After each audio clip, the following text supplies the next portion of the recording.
vamos a hablar de cantidad de movimientos. Para la cantidad de movimientos tenemos que antes hablar de el centro de masa, y la teoría de eso ya lo vimos antes. Entonces, vamos a ver dos ejercicios básicos que los suelen poner a ustedes en tareas, lecciones y posiblemente también en el examen, ¿ok? Entonces, el primero es más sencillo. Primero vamos a tener una pelota, una más como mi luna de aquí. ¿Qué pasa? Nos dicen que esta luna, esta esfera, es sólida. Entonces, si es una esfera sólida, sabemos que está rellena de material, ¿ok? No pasa nada. Como sabemos, en un material simétrico, en un objeto simétrico, nos encontramos con que el centro de masa de ese objeto siempre va a estar en su centro geométrico. Entonces, centro geométrico de la esfera es su radio, pero en su punto, perdón, su centro, es donde se origina el radio, ¿ok? ¿Qué les preguntan ahora? Les dicen, si nosotros cortamos esta esfera sólida para la mitad y luego apilamos una mitad sobre la otra, ¿qué le pasó a su centro de masa? Imagínense que son dos medias lunas ahí. ¿Qué le gusta feo? Pero bueno. Entonces, ¿qué les preguntan ustedes? El centro de masa sube, baja, permanece igual. ¿Qué viene a hacer? Vamos chicos, ¿qué pueden pensar sobre eso? El punto de equilibrio. Punto de equilibrio no es, por ahí también está relacionado el centro de masa, pero no nada que ver ahorita. ¿Qué es el centro de masa? Como hemos visto en otras clases, el centro de masa no es, bueno, estamos hasta bien. El centro de masa no es nada más que el punto de nuestro cuerpo geométrico donde se centra la masa, es decir, donde nosotros vamos a dibujar las fuerzas, ¿no? Como habíamos explicado. Nosotros sabemos que una persona está compuesta de músculos, huesos, nervios, agua y otra cosa más en la cabeza cuando hacen cosas como la de en el grupo. En tal caso, son millones y millones de partículas, de átomos, moléculas que nosotros no podemos estudiar individualmente porque es muy complicado. Entonces, ¿qué hacemos? Decimos, hay un punto donde se concentra toda la masa y ese va a ser mi centro de masa. Entonces, el centro de masa nos sirve para simplificar problemas grandes en unos más pequeños, donde no nos importa su geometría y básicamente ponemos en ese punto todas las fuerzas. ¿Ya? Entonces, una vez más, para el centro de masa de una esfera, que es un cuerpo simétrico, tenemos que el centro de masa está justo en su centro. Y una vez más, si nosotros cortamos esta esfera sólida a la mitad, ¿qué pasa con el centro de masa si yo apilo las mitades de esta forma? Centro de masa sube, centro de masa baja. ¿Qué ocurre? Para resolver eso tenemos que entender hacia dónde va el centro de masa. Como ya decimos en la clase introductoria sobre eso, el centro de masa va hacia donde hay más masa. Por ejemplo, si nosotros tenemos aquí una pila con billetes de 100 y aquí encontramos un billete de 10, ¿hacia dónde nos vamos nosotros? Estamos aquí parados en el medio, que tenemos nuestras mediciones a partir de eso. ¿Hacia qué lado nos vamos? Nos vamos al lado que ofrece más dinero. No, análogamente, el centro de masa de un sistema se mueve siempre donde se hay más masa. Se va a quedar no en medio de los dos, pero sí entre ambos. Va a ser más o menos por aquí. ¿Por qué? Porque el otro lado también tiene masa. Entonces también lo llama, pero como este lado hay más masa, se queda a este lado. ¿Por qué me importa saber esto de qué lado tiene más masa? Porque cuando nosotros tenemos estas medias lunas de esfera, ¿qué lado tiene más masa? ¿El lado de abajo o el lado de arriba? Esto de aquí, chicos. ¿Qué lado de mi media luna tiene más masa? Como si fuera una naranja. ¿Qué lado tiene más comida naranja? No sé si se puede decir así. No depende del punto donde nosotros pongamos.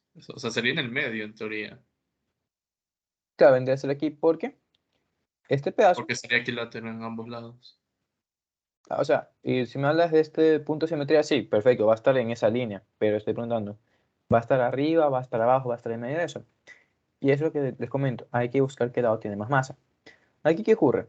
Por ejemplo, si nosotros comparamos este pedacito de masa contra el pedazo de masa aquí arriba, ¿cuál tiene más masa? El de arriba. De arriba, ¿no? Entonces, ¿qué va a pasar?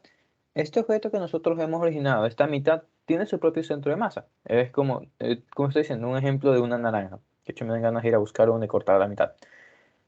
Sabemos que esa nueva mitad funciona como una unidad como tal. Entonces, esa media naranja, ¿sabes qué? Vamos a usar aquí el proyecto de cálculo de varias variables. Era un cilindro cortado por un cono. En el caso, ustedes lo ven como que fuera la misma figura, ¿no? ¿Qué estamos diciendo? Estamos diciendo que este pedazo de masa de aquí abajo es menor que el pedazo de masa aquí arriba. Entonces, aquí arriba va a subir mi centro de masa, este objeto solo. Entonces, dicho eso, tenemos que para cada mitad vamos a encontrar el centro de masa sobre la mitad geométrica. ¿Por qué? Vamos a hacernos otra idea. Imagínense que esto fuese un rectángulo sólido. ¿Dónde estaría el centro de masa de un rectángulo sólido? Estaría justamente en su centro geométrico, ¿no? Aquí y aquí, ¿verdad? Ahora, si yo le quito este cachito, ¿qué pasa? Hay menos masa abajo, entonces va a subir, ¿verdad? Le quito este otro cachito, sube un poco más. Le quito más y más masa de aquí hasta que se me hace una curva, como que fuera una circunferencia. Entonces, ¿qué termina pasando con el centro de masa de este pedacito aquí, de esta mitad? Termina por aquí arriba, ¿no? ¿Estamos de acuerdo en eso? Sí, chicos, ¿no?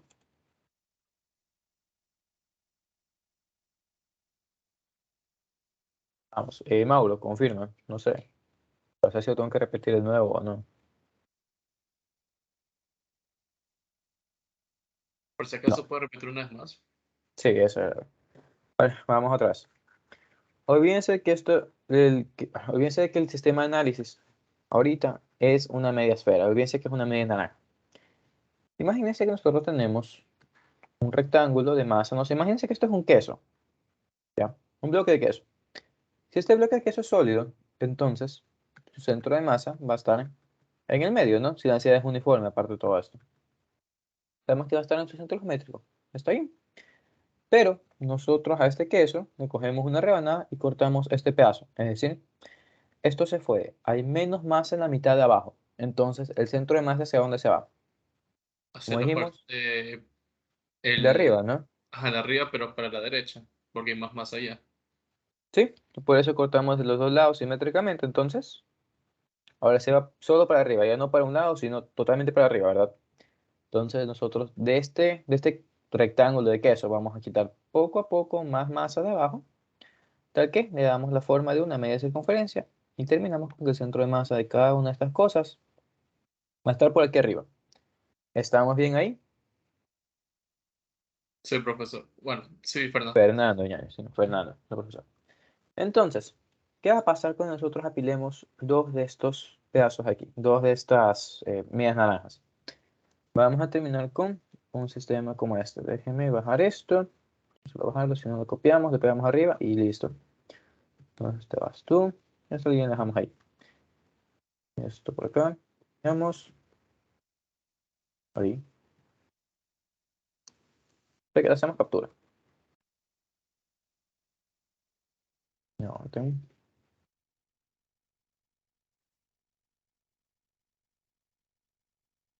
Eso por aquí. Entonces, chicos, tenemos nuestra figura nueva por aquí. Teníamos, perdón, se fue. Ahí está. Teníamos la figura anterior por aquí. Entonces, ¿qué pasó? Nuestro centro de masa, ¿qué le ocurrió? El centro de masa subió, bajó, se quedó igual. ¿Qué le ocurrió? Al principio está aquí, justo en el centro. ¿Qué pasó cuando lo cortamos y le dimos la vuelta? ¿Dónde se ubica el centro de masa total? Si lo cortamos y le damos la vuelta, o sea, se puede decir el diámetro está para abajo, o como está ahí, como usted lo escribió. No te entiendo esto, el diámetro está para abajo, pero a ver, lo que voy es a eso. Establecimos que cada pedazo de masa tiene su propio centro de masa. No vamos a decir que este es el centro de masa 1 y este es el centro de masa 2, ¿verdad? Estamos bien hasta ahí. Sí. Belleza. Entonces, cuando nosotros ya tenemos dos objetos con su centro de masa, podemos tratar a estos dos objetos como dos puntos por separado. Entonces, yo tengo dos objetos con la misma masa. Entonces, ¿dónde se va a ubicar mi centro de masa si los dos objetos tienen la misma masa? Se va a ubicar entre el centro de esos dos centros de masa.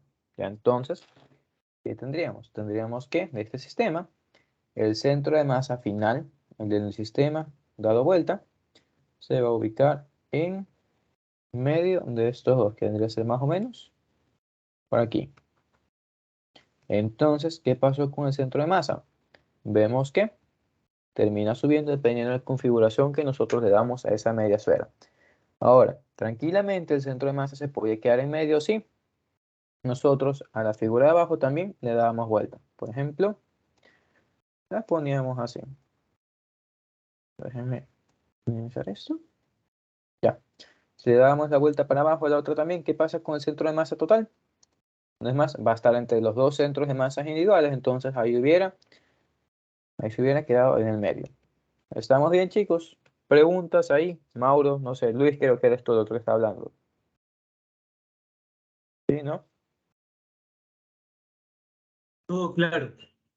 Claro. Ok, belleza.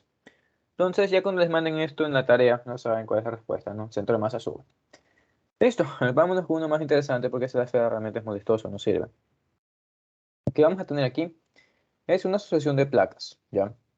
Como placas rectangulares. Es decir, tenemos una placa por aquí, tenemos otra placa por aquí abajo y les vamos a dar distintas medidas a esto de aquí, ¿ya? Vamos a decir que todo esto mide, veis esa línea. Vamos a decir que todo esto mide unos 10 centímetros. Vamos a decir que de aquí para acá mide unos 9 centímetros. Y esto porque sea simétrico, vamos a poner que esto mide 5, por lo tanto el otro lado también mide 5, ¿no? Y este pedazo de aquí mide, vamos a ponerle 4 centímetros. ¿Ya? ¿Qué les van a preguntar? Del sistema de placas, si se sabe que la masa, pero si se sabe que el material usado tiene una densidad uniforme, entonces calcule la posición del centro de masa de esa placa ahí. ¿Qué hay que hacer? Primero, no panicarse. Segundo, establecer un sistema de referencia, porque como ya hemos definido, el centro de masa de algo es un vector, ¿no? Vamos a suponer que el centro de masa de este sistema está por aquí, que puede ser, no se ve que jala más masa para arriba y para la izquierda, ¿no? Vamos a decir que está por ahí. Entonces, ¿qué pasa con este centro de masa? Como estamos diciendo, es un vector, es una posición en el espacio. Entonces, esta posición en el espacio depende de dónde nosotros empezamos a medir esa posición. Es decir, si yo pongo mi sistema X y Y aquí, ¿qué me va a decir eso de mi centro de masa? ¿En qué posición está?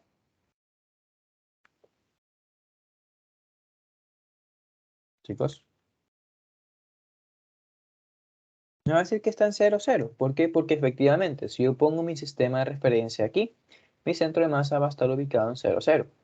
Pero si yo muevo mi sistema de referencia a la esquina inferior izquierda de mis placas, entonces este es el punto 0, 0, este sería el punto 4, 0, este sería el punto 0, 10. Y todas las coordenadas que nosotros vamos a hallar de ahí en adelante van a ser positivas. Ya, a eso voy. Entonces, dicho eso, el centro de masa no es un valor absoluto, es algo que depende siempre del sistema de referencia y tenemos que buscar en base a eso. ¿Ok? Listo. ¿Qué sigue? Como se están dando cuenta, yo en ningún momento les estoy dando un valor de masa. ¿Cuál es el problema de eso ahora? Que nosotros sabemos que en la fórmula del centro de masa encontramos que la posición del centro de masa de X va a ser igual a X1 por masa 1 más X2 por masa 2 más las que hayan, ¿no? Y todo sobre la masa total. Entonces vemos que efectivamente no estamos dándole datos de masas individuales ni masa total. Entonces, ¿qué sigue? ¿Qué podemos hacer? Cuando nosotros tenemos este tipo de ejercicios donde nos están dando un dato de masa total, pero nos están diciendo que la masa está distribuida uniformemente, porque la densidad es uniforme, entonces nos toca trabajar con esa uniformidad. ¿Qué es esa uniformidad? Déjeme, déjeme ingresar a esta chica aquí al Teams, ¿ya? Vamos a solicitud al viejo. Mm.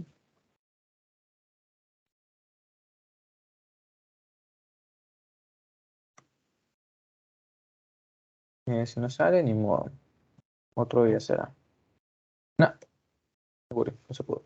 Anyway, si efectivamente sabemos que en la fórmula de centro de masa no nos están dando una masa total, pero sabemos que debemos tener masas, ¿qué podemos hacer? Recordemos que esto de aquí no es nada más que una fracción, entonces nosotros tranquilamente podemos dividir esto o separar esta fracción en los distintos términos. Entonces tendríamos posición de centro de masa va a ser igual a x1 por masa 1 sobre masa total más x2 sobre masa 2 sobre masa total. No suponen que subieran dos partículas en el espacio. Vemos que son muchas masas, es un sistema continuo y todo eso. Pero vamos a suponerlo así, ¿ya? Si nosotros sabemos que la masa 1 más la masa 2 nos dan la masa total. Y nosotros estamos dividiendo cada una de estas para la masa total. Entonces, ¿qué representa cada una de estas fracciones?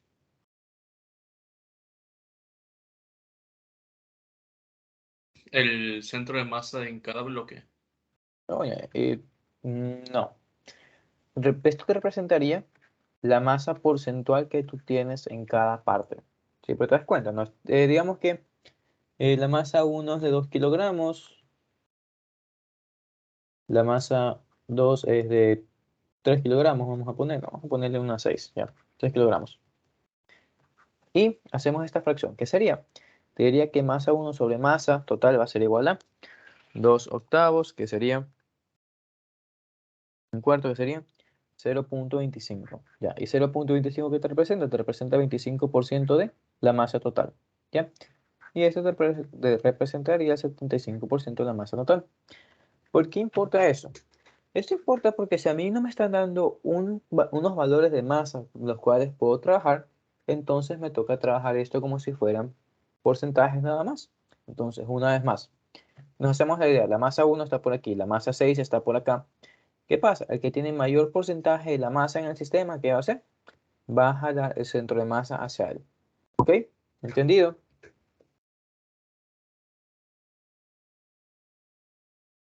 Sí, chicos, ¿no? Sí, Fernando. ¿Ok? Entonces, vamos a aprovechar que ya está esto segmentado y vamos a nombrar a estos dos cuerpos como cuerpo 1 y cuerpo 2, siendo el 1 el de abajo, el 2 el de arriba. 1 y 2. Belleza. ¿Qué sabemos de estas dos placas? Sabemos que cada una tiene su propia masa. No, una es más grande que la otra, entonces va a tener más masa que la otra, la segunda que la primera. ¿Qué podemos hacer con esto? Si bien es verdad que nosotros no sabemos cuánto vale la masa total, sabemos que la masa total es la suma de la masa 1 más la masa 2. Sería en caso que tuviéramos tres placas por aquí, que sí es ejercicio original, si no me equivoco. Sería más una masa 3 también. No pasa nada. ¿Qué vamos a hacer? Como dijimos que esto es un cuerpo que tiene la masa distribuida simétricamente y ahorita estamos evaluando solo el rectángulo de arriba o solo el de abajo, ¿qué tenemos? Tenemos que este rectángulo solito, ¿qué es? Es hermoso, es perfecto, es simétrico. Entonces, ¿qué pasa con el centro de masa de un sistema que es simétrico? Va a estar en su centro geométrico, en realidad que sí tope abajo. Entonces, vamos a tener que el centro de masa de mi sistema 2, de mi placa de arriba, va a estar ubicado en su centro geométrico. Como nosotros tenemos las medidas de este sistema, de estas dos placas, entonces tranquilamente podemos sacar cuánto vale esto para Y, cuánto vale para X, y luego vamos a hacer el promedio entre las dos. ¿Entendido cómo vamos a trabajar esto?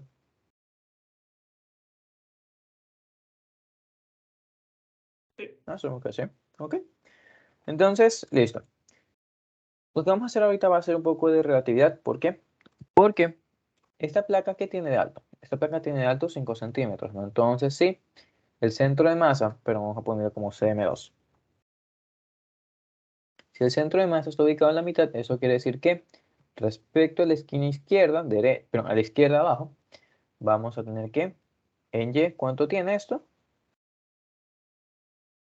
Va a ser igual a 2.5 centímetros, ¿no? M, minúscula, ¿ok?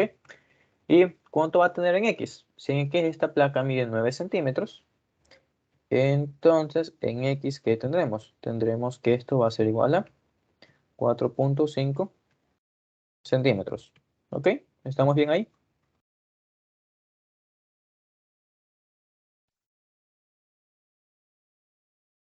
Asumo que sí, estamos bien.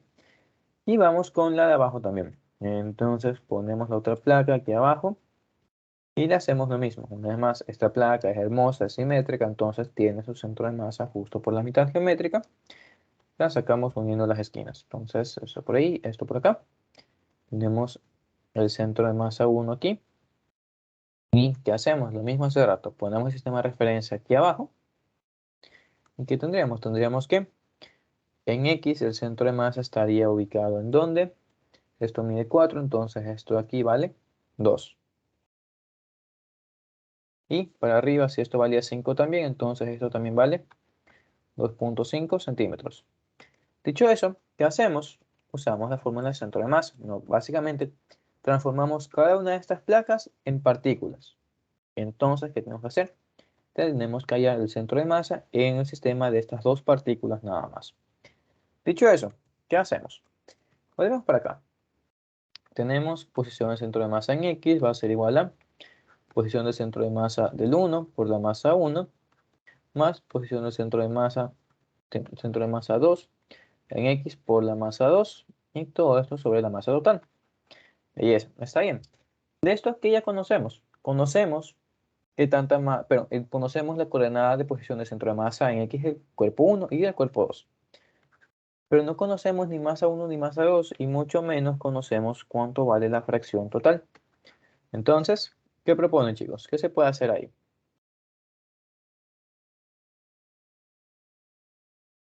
Ya. Cuando nosotros no sepamos algo, tenemos que volver a leer los datos y abusar de los datos. ¿Qué nos dijeron? Nos dijeron que la masa está distribuida uniformemente. Entonces, la densidad de área, que es esta de aquí, que es masa sobre área, es igual en todos los lados. Entonces, ¿qué se puede hacer? Yo veo que aquí tengo 9 centímetros, aquí 5, esto es una placa rectangular, entonces yo puedo sacar el área total de esto. Por tanto, yo puedo sacar una masa para todo este primer tramo. Lo mismo puedo hacer para el segundo. Cuando tenga ya estas dos masas, ¿qué puedo hacer? Puedo sumarlas, tengo la masa total y ya puedo trabajar con una abajo. ¿Cómo? De la siguiente forma. Vamos a calcular el área 1. ¿Qué es lo que dijimos? Una vez más, esto vale 9. Hasta el otro lado, esto vale 5, está abajo. Entonces, el área 2, ¿cuánto vale? El área 2 valdría 45 centímetros cuadrados, ¿no? Ok, veis, eso está bien. ¿Qué pasa en cambio con el de abajo? El de abajo mide 4 por 5, entonces área 1 vale 20 centímetros cuadrados así mismo. Ok, estamos bien. ¿Qué sigue? ¿Cómo nosotros encontramos la masa a partir de la densidad de área? Pero simplemente es despejar la masa. Tenemos entonces que la masa, sea cual sea, va a seguir de la siguiente forma. Tenemos masa es igual a densidad por área. Si estamos hablando del área 1, entonces vamos a generar una masa 1. Si estamos hablando de un área 2, entonces vamos a estar hablando de una masa 2. Una vez más, si la placa arriba tiene más área que la de abajo, entonces esa tiene más masa. Ya no sé cuántos de ustedes hayan trabajado con acero, placas de acero, madera, lo que sea. Básicamente es, mientras más grande es mi pedazo de madera, entonces más masa tiene en comparación a uno que es más pequeño. Entonces, siguiendo eso de ahí, ¿qué hacemos? Decimos la masa 2 es igual a mi densidad de área por el área que tengo, mi área 2, que serían 45 centímetros cuadrados.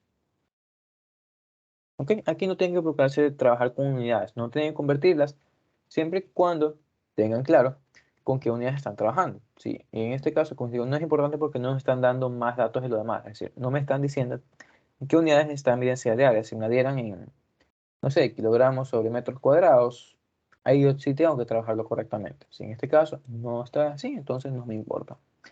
Hecho eso, calculamos lo mismo para la masa 1.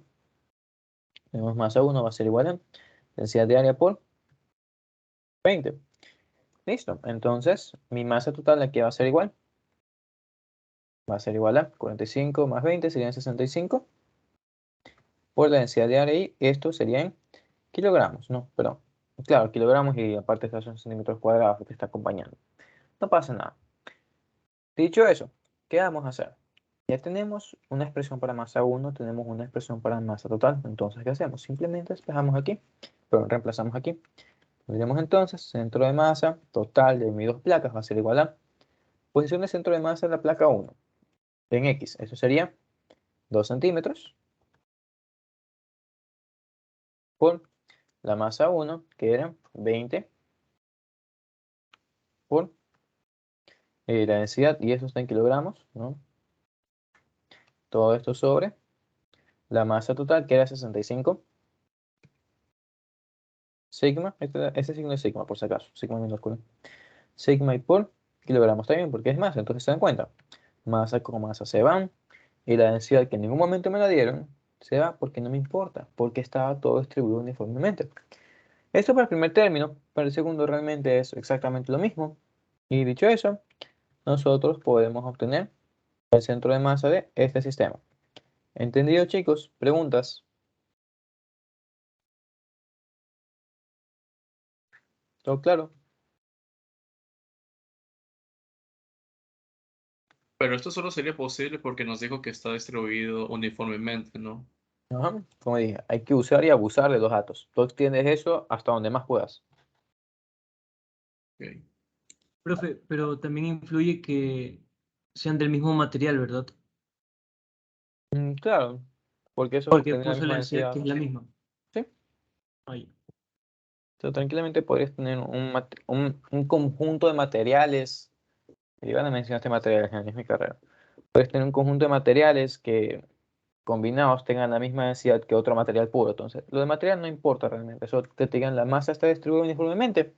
Eso significa densidad constante en todos los lados. ¿Ya? Entonces, chicos, sigamos con esto. Sería 4.5 por 45 sobre 65 y nada. ¿Qué nos queda al final? Nos queda que la posición del centro de masa de este sistema, en X al menos, está ubicado a los 3.73 centímetros. Y como habíamos predicho, como tenemos más a la izquierda, ¿qué va a pasar? El sistema se va a mover más para la izquierda. Y efectivamente pasó eso. Listo. Para allá, ¿qué debemos tener en cuenta? Perdón. Debemos tener en cuenta que la coordenada en Y que sacamos para la segunda placa, que es la que está arriba, está desfasada. ¿Por qué? Porque la medida para la primera placa está aquí abajo, belleza, y está en el sistema de referencia que nos dijeron. Pero la segunda placa nosotros la estamos midiendo desde aquí. Entonces, ¿qué quiero decir? Quiero decir que esta altura para la segunda placa es falsa. ¿Por qué? Porque no es la absoluta. Nosotros estamos diciendo que de aquí a acá hay 2.5 centímetros, pero si mi sistema se mide desde aquí abajo, ¿qué tengo que hacerle? Sumarle los 5 que yo no estaba tomando en cuenta. ¿Ok? Sería simplemente eso, hacen el mismo procedimiento, reemplazan y ya. ¿Entendido, chicos? ¿Preguntas? Para acá el último paso. Lo mismo con Y, pero tener cuidado con la coordenada en Y. Ah, ya, gracias. ¿Sí? Era eso, no, acuérdate que para medir el centro de masa de la segunda placa, nosotros le pusimos el sistema de referencia aquí. Y eso era simplemente por no garabatear todo el dibujo. Pero tranquilamente podía hacerlo aquí mismo, ¿no? No es más. El centro de masa de esta segunda placa va a estar en el centro geométrico, va a estar por aquí. Entonces sería aquí abajo primero 5, aquí arriba esto mide 5, entonces esto en 2.5 total. 7.5, ¿no? Pero por no traer todo aquí mismo. ¿Ya? Los caminos llegan a Roma. Listo, chicos. Vamos a meternos rápido con sus ejercicios de las lecciones que me pasaron. No, me pasaron ya tarde, no durante la lección. Entonces, veamos esto, veamos rápido, se quitan las dudas y listo. A ver, ¿qué tenemos ahí? Aguanta, a ver. Ya, tenemos un bloque de una masa, la otra el bloque de la masa. Vamos actuando sobre la misma fuerza. Tenemos una parte de reposo, una instancia de. Listo, chicos, ¿qué tenemos aquí?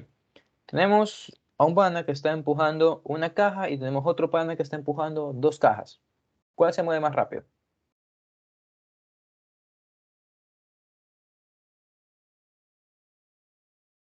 Chicos, La que tiene menos masa. se va a mover más rápido, ¿no? Eso por un lado. Siguiente, este problema aquí nos plantea una distancia D y déjenme ver, ya que nos piden al recorrer la distancia D, ya, nos preguntan por qué cosa, la energía cinética cuando llega al punto D. ¿Cómo hacemos eso? Nosotros sabemos que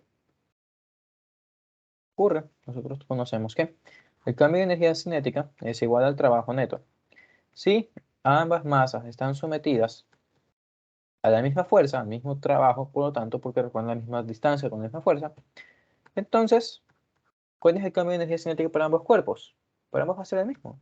Tenemos K final, no, porque el delta sería K final menos K inicial, el inicio está en reposo, entonces inicial 0.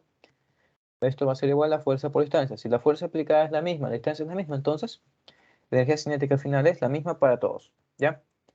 ¿Por qué si estamos diciendo que este se mueve más lento? ¿Y por qué si este se mueve más rápido? Está bien. Este se va a mover más rápido, va a tener su buena velocidad cuando llega acá y obviamente va a ser mayor que la velocidad del otro. Pero como este va más lento, pero tiene más masa que el otro, entonces se compensa. Los que no quieren ver de esa forma, tranquilos, podemos hacerlo con fórmula. Una vez más, cuando estemos tratando energía y queramos meterle dinámica, tenemos que usar la última fórmula, la velocidad final al cuadrado es igual a la velocidad inicial al cuadrado, más 2 veces aceleración por desplazamiento, donde aceleración la sacamos de fuerza. Si tenemos fuerza neta es igual a masa por aceleración, entonces aceleración es igual a fuerza neta, en este caso la fuerza C. Ahí está. Esto va a ser igual a C sobre masa. Entonces, listo. ¿Qué vamos a hacer? Reemplazamos esto aquí arriba, velocidad inicial 0, entonces tenemos velocidad final al cuadrado es igual a 2 veces C delta X sobre M. Y por último, ¿qué conocemos? ¿Por qué nos importa conocer la velocidad final al cuadrado? Porque sabemos que la energía cinética es igual a 1 medio masa por velocidad final al cuadrado. Reemplazamos lo de ahí arriba, tendremos entonces 1 medio masa por 12 delta X sobre masa. La masa se va, no me importa, se fue el 2 y me queda ¿qué? Que mi energía cinética final es la fuerza C. Vamos a reemplazar aquí mismo con la misma letra por el desplazamiento que es D y demostrado. Ambas llegan con la misma energía cinética. ¿Entendido, chicos?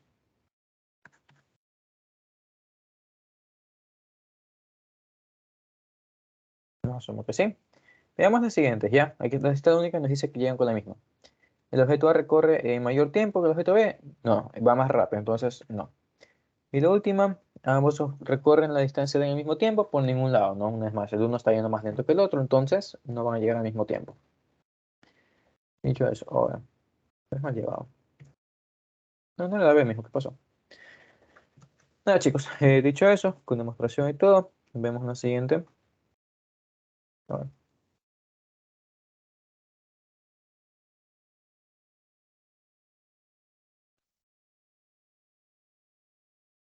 paso, Mauro, confirma. Ah, con velocidad final, tranquilo. Igual tenías que haberlo puesto bien. A ver, nada, chicos, ¿qué tenemos aquí? Cuerpo de 392 newtons, reposo sobre superficie. Ya se lo empuja con una fuerza cambiante. Me hace como una fuerza y una fricción también, lo que va variando con el tiempo.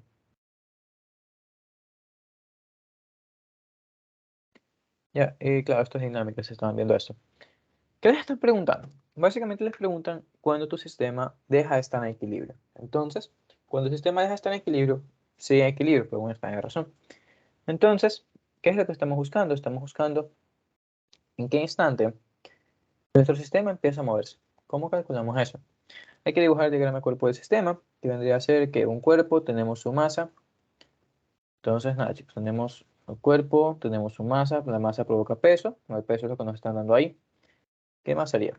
Tenemos una fuerza que quiere empujarnos y una fuerza que se nos opone. Esto es como el do de todo musculoso y el chem llorando, más pequeño, ¿no? Entonces, ¿qué sabemos? Sabemos que la fuerza neta es la que provoca la aceleración, entonces tenemos fuerza menos la fuerza pequeña es igual a masa por aceleración, entonces aceleración va a ser igual a esto sobre masa. No, no pasa nada, podemos tranquilamente trabajar con F menos F.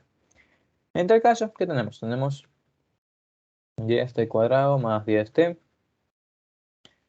menos 20, que más, obviamente esta fuerza resistiva debe ser en la misma dirección, no si fuera en Y no me sirve de nada, no me va a detener, me va a hacer que flote nada más. Sería menos 20 y menos los 2t. Listo, tenemos esto, es igual a masa que vamos a poner como peso sobre gravedad.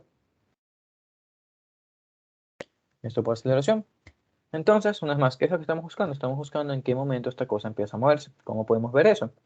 Como que al principio su aceleración es 0 y luego se mueve, o que al principio su velocidad es 0 y luego se mueve.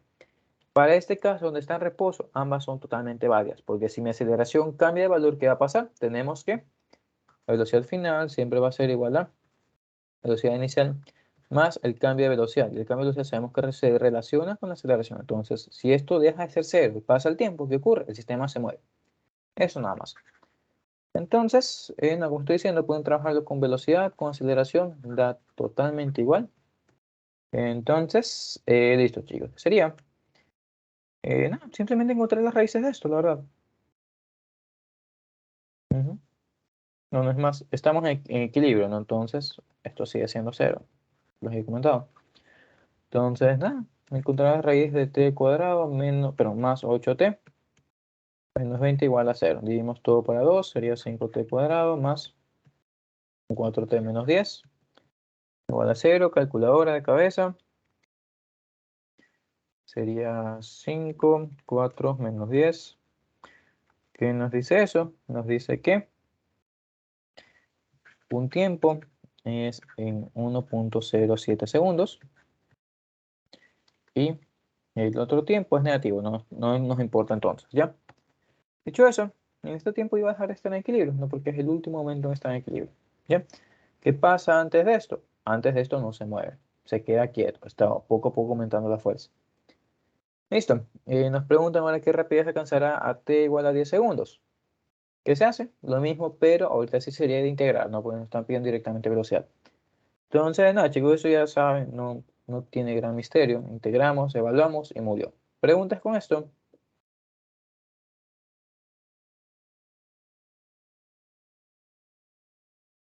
Sí, ¿no? Sí, de hecho, aquí están unas posibles respuestas. 1.07. ¿Ya? Nosotros, como digo, es integrar y evaluar, nada más. Yo eso, vámonos con otra y tranquilo, sí, es fácil. Ya cuando uno tiene la maña, no recuerdo, estoy 4 semestres ya dando esta materia. La maña es sencilla. Tenemos masa A y B. Están en reposo, misma ubicación. Tenemos fuerzas iguales.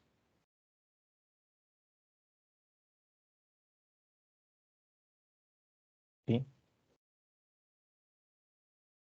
qué estaba preguntando? Supongo que le pegué lo mismo de... les pedían lo mismo, no, energía final. Es lo mismo que hicimos en la primera. No, ya vimos cómo se hace la demostración. Si la fuerza es la misma, entonces el trabajo va a ser el mismo. Nada más. Veamos ahora este del poste. El poste volvemos con cantidad de movimiento, ¿ya? Yo sé que están nerviosos por la elección, quieren ver si lo hicieron bien, porque estamos haciendo esto en este momento. Dicho eso, nada, ¿qué hay que hacer aquí? Primero, déjame hacer más grande la imagen, estoy en lo máximo son posible, no me deja aumentar más. Ya está. Ok, primero, lo de siempre. Dibujamos el sistema, en este caso está dibujado, entonces hacemos diagrama de cuerpo libre. Primero, tiene masa, entonces tiene peso, ¿no? No hay contacto, entonces esta vez no hay normal con nada. ¿Qué más encontramos? Encontramos que este sistema seguramente está dando vueltas, ¿no? Ajá, está dando vueltas en torno al eje de la varilla. ¿Qué más? La tensión en la cuerda superior es de 90 newtons, vamos a poner ese dato. Vamos a nombrar esta como cuerda 1, cuerda 2. T1 es igual a 90 newtons. Listo. ¿Qué más tenemos? Nos preguntan qué tensión hay en la cuerda 2. Vamos a anotar las preguntas. Ya T2 es igual a cuánto. La velocidad angular en RPM, cuánto vale. Y por último, cuándo la última pierde su tensión. Ya vamos a ver eso de ahí. Vamos a poner W1 y W2. Sería omega, si no me equivoco. Pero bueno. Nada, chicos, ¿qué hacemos? Primero, sabemos que el sistema está en equilibrio, ¿no? Si sabemos que está dando vueltas por el enunciado, entonces esto genera una fuerza centrípeta hacia afuera. Entonces, belleza. Fuerza centrípeta, peso, ¿qué más tenemos? Tenemos dos cuerdas, tensión 1, tensión 2. Y listo, no hay nada más que ver aquí. Perdón, esta es la tensión 1. Tensión 1, tensión 2 y nada más que ver aquí. Dicho eso, ¿qué sabemos? Sabemos que el sistema está en dos dimensiones, entonces está tanto en X como en Y. Entonces, ¿qué vamos a hacer? En este caso va a ser más sencillo resolver las cosas en sistema X y Y normales. Dicho eso, sumatoria de fuerzas en Y iguales a 0, positivo para arriba. Tenemos tensión 1 en Y, menos peso, y menos tensión 2 en Y. Y sabemos que esto es igual a 0, ¿ok? Hacemos lo mismo para X, y en X que nos encontramos. X igual a 0, positivo derecha. Tenemos fuerza centrípeta, menos tensión 1 en X, menos tensión 2 en X también, igual a 0. Ok, ¿qué sigue de eso?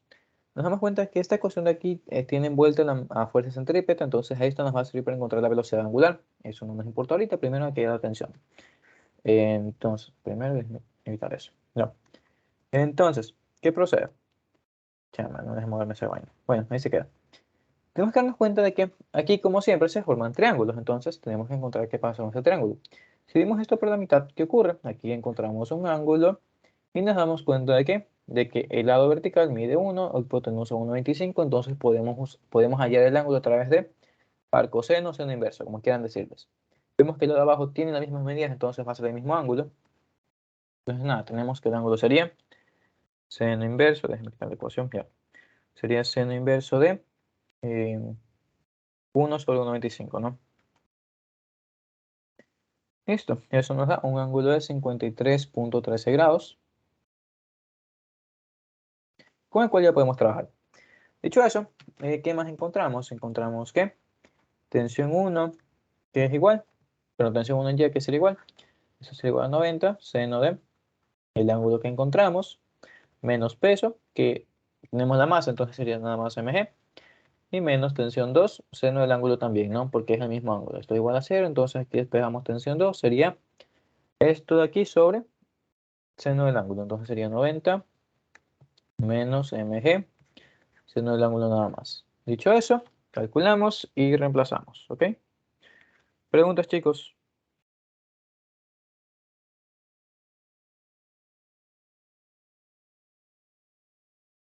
¿No? ¿Todo bien? ¿Ok? Tenemos tensión 2, entonces vale 41 newtons. ¿Y qué hacemos con eso? Lo reemplazamos aquí. ¿Qué sabemos? Sabemos que fuerza centrípeta, por un lado, es igual a masa por aceleración centrípeta, y sabemos que esto a su vez es igual a tensión 1 en X más tensión 2 en X, que serían tensión 1 más tensión 2, por el coseno del ángulo que encontramos hace rato. Y dicho eso, como ya tenemos dos valores, ¿qué sigue? Nada, descomponemos esto como velocidad angular por radio. Pues la suma de las dos tensiones sería 131, ¿no? 131 coseno del ángulo que hallamos. ¿Qué más sería? Tenemos nada, velocidad angular va a ser igual a 131 coseno de ángulo sobre masa, radio, y sacamos raíz a todo esto. El único dato que nos falta aquí es el radio. ¿Cómo llamamos el radio? Geometría una vez más. Si esta cosa está dando vueltas, ¿qué ocurre? Este lado aquí permanece constante, el lado horizontal de nuestro triángulo. Entonces, ¿cómo llamamos el lado horizontal del triángulo? Sería 1,25 coseno del ángulo. ¿Y qué pasó, chicos? Murió el problema. Ya de hecho, podremos reemplazarlo aquí, se me va el coseno.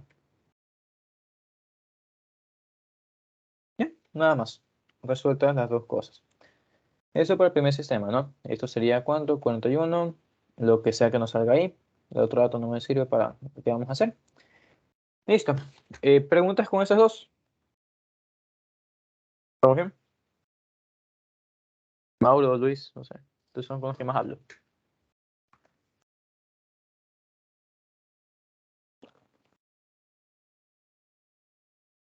Ya, no asumo que sí. ¿Ok? Ahora, ¿qué nos preguntan en la parte de abajo? ¿Cuántas revoluciones por minuto?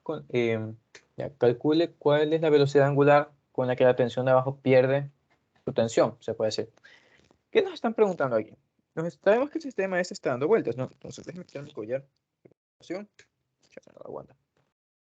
Entonces, lo que nos están diciendo es, esta vaina está dando vueltas, ¿no? Naturalmente, cuando algo da vueltas, ¿qué va a pasar? Nos damos cuenta que empieza a subir. Entonces, ¿cuál es la función de la tensión de abajo? La tensión de abajo dice, quieto ahí, no te largues tan arriba. Entonces, así nos preguntan a qué velocidad la tensión de abajo ya no se trabaja. ¿Por qué? Porque vamos a tener que esta cosa va a ir tan lento que ya no tiene necesidad de llamar la tensión de abajo para que la aguante, ¿ya? Entonces, dicho eso, ¿qué ocurre? Tensión 2 va a ser igual a 0 y vamos a dibujar el sistema nuevo. Ya tendríamos entonces, la cuerda 1 no va a cambiar, ¿ya? Con eso me refiero a que su longitud se mantiene igual. Es decir, aquí tenemos, déjame buscarlo más abajo, aquí tenemos 1,25 metros, eso no ha cambiado. ¿Qué estamos diciendo? Estamos diciendo que la tensión va para arriba, lo mismo, eso se mantiene, tensión 1. ¿Qué más sabemos? Sabemos que hay una fuerza centrípeta que nos empuja hacia afuera. Sabemos que hay masa, entonces hay peso. Y por último nos encontramos con ¿qué? ¿Qué pasa con esto? La tensión 2 es 0, porque ya no se siente, ya no nos vemos en necesidad de llamarla. Entonces, nada, es hacer diagrama cuerpo libre ahí. Nada más, chicos, realmente murió. No hay mucho que hacer. ¿Qué sería? Vamos a hacer nuevo. Estamos conscientes de que el triángulo cambia, entonces el ángulo está bajando. Para este triángulo que sabemos, lo único que conocemos es que esta distancia es la distancia radial. No sabemos más nada. Entonces, déjenme ver si cambia algo. Vamos a verificar.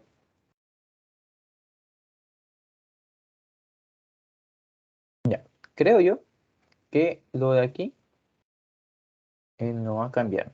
Sí, creo que es la única forma de resolver esto. Vamos a ver en tal caso. Hacemos sumatoria de fuerzas en X y en Y. Primero en Y, ya. Y igual a 0. Positivo para arriba. ¿Qué tenemos entonces? Tenemos que tensión 1, seno de ángulo, menos peso es igual a 0. Entonces tensión 1 va a ser igual a peso sobre seno de ángulo. ¿Ok? Belleza. No importa realmente lo de la tensión 1. Y vamos al por qué. Para X, ¿qué ocurre? Algo similar, ¿no? Sumatoria de fuerzas en X igual a 0, positivo derecha. Tenemos una vez más masa, velocidad angular al cuadrado radio, que sería fuerza centrípeta, menos tensión 1, coseno de ángulo. Esto será igual a 0 una vez más. Entonces tenemos masa, velocidad angular radio es igual a tensión 1, coseno de ángulo. Coseno de ángulo, ¿quién va a ser igual? Va a ser igual a adyacente sobre la hipotenusa. Entonces sería, esto es igual a radio sobre 1.25. Aquí vemos que eso nos va a radio. Y por último, ¿qué encontramos? Déjenme ver.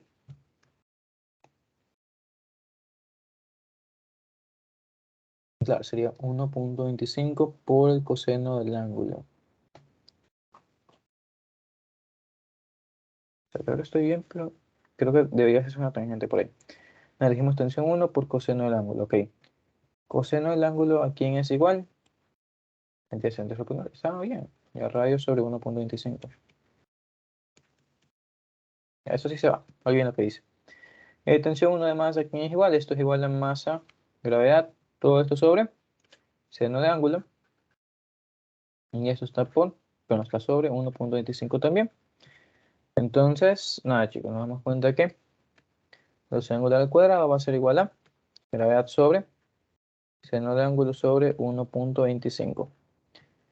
Listo, ¿y seno de ángulo a qué va a ser igual? Es una buena pregunta porque no nos están dando más información al respecto. Dicho eso, creería yo que la única forma de terminar de resolver el problema es si nosotros asumimos que la tensión 1 es igual a los 90 newtons que nos dieron inicialmente. Así calculamos de esta expresión el ángulo y nada, de aquí simplemente reemplazan los valores numéricos y ya. ¿Entendido, chicos? ¿Preguntas?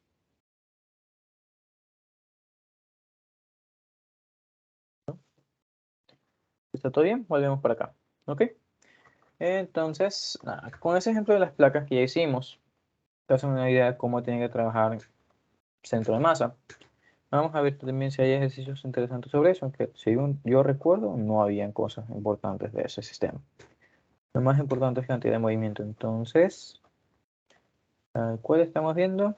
No. Ya. El único medio molestoso es el problema de la canoa. ¿Qué canoa? Una canoa que se está moviendo. ¿Por qué no se mueve? Veamos qué pasa aquí. Ya, esto también es una de las tareas. Aguanta. Ya tenemos que una mujer de 45 kilogramos está de pie en una canoa de 60 kilogramos, 5 metros de longitud. Se puede ver ahí tal como está. Nos dice que camina de un punto hasta el otro. Entonces nos están diciendo que se ignora la resistencia del agua en movimiento de la canoa y nos preguntan qué distancia se mueve la canoa durante este proceso. Listo.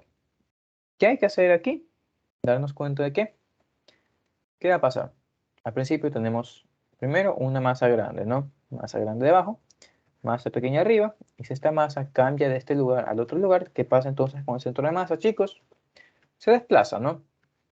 Entonces, eso es lo que tenemos que averiguar. ¿Cómo cambia el centro de masa del sistema? ¿Cómo afecta eso a la canoa?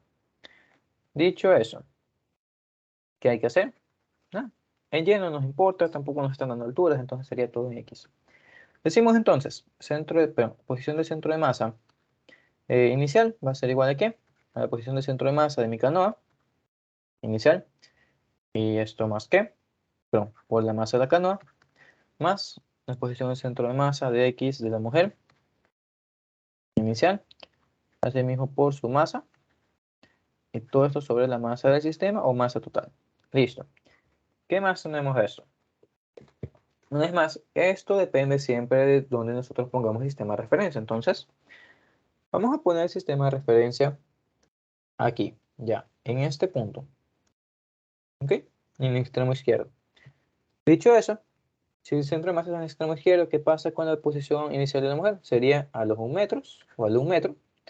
Y el centro de masa de la canoa estaría en 2.5, ¿no? Entonces, reemplazamos esos datos y vemos en dónde está esto. Ya, X inicial sería, pues se dan cuenta, siempre hay que poner ese gorrito a X o Y si hablamos del centro de masa. Nada, como dije, sería 1 metro por la masa de la mujer, sería 45. Y esto más la masa de la canoa, 60 por donde está ubicada, 2.5. Listo, esto para la masa total que sería 105, ¿no? ¿Ok? ¿Qué nos dice eso? Eso nos dice que la posición del centro de masa está ubicada a los 1.85 metros. ¿Por qué? Porque, ¿qué ocurre con esto? Nos damos cuenta que la mujer pesa casi lo mismo que la canoa, entonces tiene sentido que se quiera jalar más para acá porque este lado hay más masa. Y vemos que eso efectivamente ocurre. Listo. La parte de calcular inicial es lo sencillo. ¿Qué es lo molestoso? Es encontrar el final. Porque sabemos que la persona se va a mover hasta otro lado. Pero los que tengan patineta podrán confirmar que cuando ustedes caminan sobre una patineta que no ofrece resistencia respecto al suelo, entonces ¿qué ocurre? La patineta se desliza. Y aparte de que se van de cabeza, ¿qué ocurre? El medio en que ustedes se están moviendo también se mueve. Dicho eso, ya tenemos que evaluar entonces.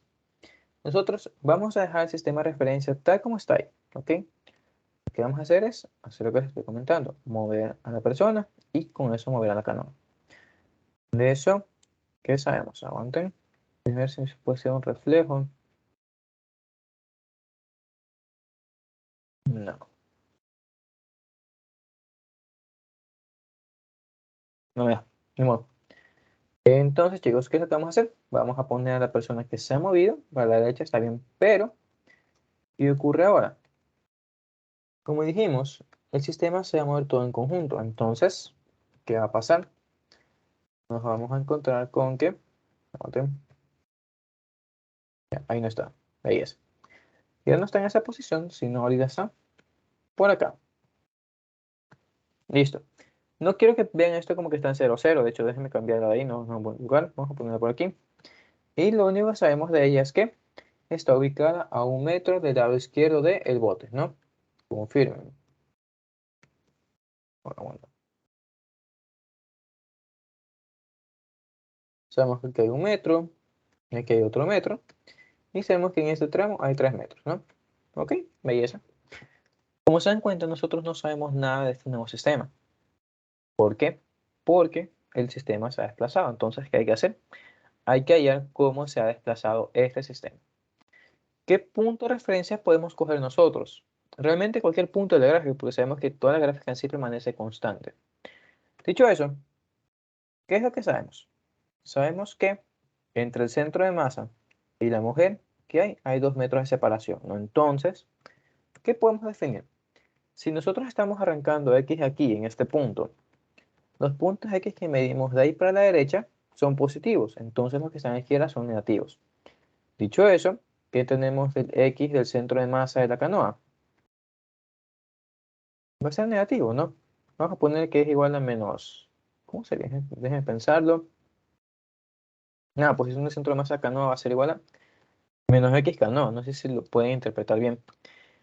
Lo que quiero decir de eso es que respecto a la canoa, la posición del centro de masa de la mujer está ¿dónde? Chicos, sería igual a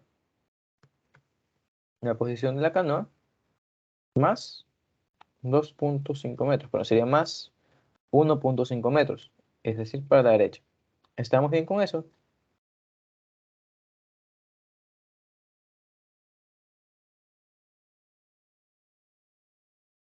Ya, somos así, ok. ¿Qué más tenemos? Las masas no han cambiado.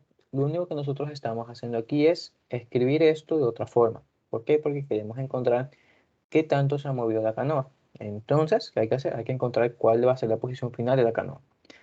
Ahora, ¿cómo hacemos eso? Realmente es un ejercicio de simetría, es sencillo. Tenemos la misma masa que se va al otro lado. Entonces, si el centro de masa está ubicado aquí, cuando la persona se... Perdón, si el centro de masa del sistema está ubicado aquí, entonces una persona se mueva, va a estar ubicado del otro lado. Entonces, ¿qué podemos hacer? Podemos decir que si el sistema se mueve, la posición del centro de masa final va a ser igual a la posición del centro de masa inicial. Bueno, déjenme ver. Déjenme cambiar esto. Va a ser la posición de la canoa más ¿qué cosa? La posición del centro de masa inicial. ¿Qué estoy diciendo? Estoy diciendo que al principio mi canoa está aquí, al final está por acá. ¿Ok? No pasa nada. ¿Qué ocurre? Mi centro de masa va a ser constante respecto a la canoa. O sea, constante respecto a uno de los extremos, mejor dicho. Si está aquí, está de este lado. Si la persona está de este lado, entonces el centro de masa está de este lado. Si se mueve del otro lado, va a estar justo ahí. A eso voy. Entonces estamos haciendo aquí coordenadas relativas nada más. Dicho eso, nada, centro de masa final aquí sería igual.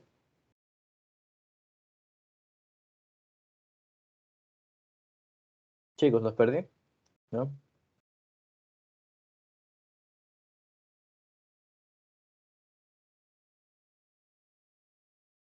Tranquilos, se perdieron, está bien, podemos tratarlo de nuevo. Yo sé que es molestoso. Hacerlo de nuevo, ¿ok? Sabemos una vez más que no hay resistencia de nada abajo, entonces el sistema se va a mover. No, eso creo que estamos todos de acuerdo. Si mi sistema se mueve, ¿qué ocurre entonces con mis coordenadas? También se va a mover, ¿no? Entonces, ¿qué es lo único que sabemos? Lo único que sabemos es que respecto a la canoa, el centro de masa siempre va a estar constante, es decir, mover esto para acá. Ya. Si mi centro de masa está a casi 2 metros del extremo izquierdo, cuando la persona se dé la vuelta, va a estar casi 2 metros del lado derecho. ¿Ok? Listo. ¿Para qué nos sirve eso? Nosotros sabemos que respecto al lado izquierdo, ¿dónde va a estar el centro de masa al final? Va a estar en, una vez más, si ponemos el sistema de referencia como X en 0 aquí y medimos para acá, el centro de masa va a estar en los 5 metros menos la posición inicial, es decir, menos 1.85. ¿Estamos bien con eso?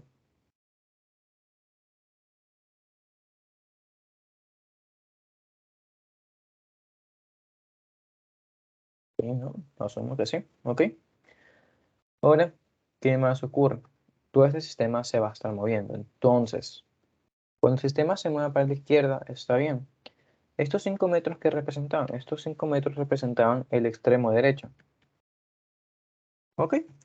Entonces, si mi sistema se mueve 2 metros para la izquierda, ¿cuánto se va a mover mi extremo izquierdo? También se va a mover 2 metros, ¿verdad? Entonces, eso es lo que estamos buscando en este problema. Dicho eso, ¿qué es lo que tenemos que tener en cuenta? Ya sabemos que el sistema al final se va a mover. Sabemos que el centro de masa va a estar ubicado a qué posición en el extremo izquierdo. Va a estar ubicado a 1.85 metros alejado del extremo, perdón, del extremo derecho. Ok. ¿Qué más tenemos de eso, chicos?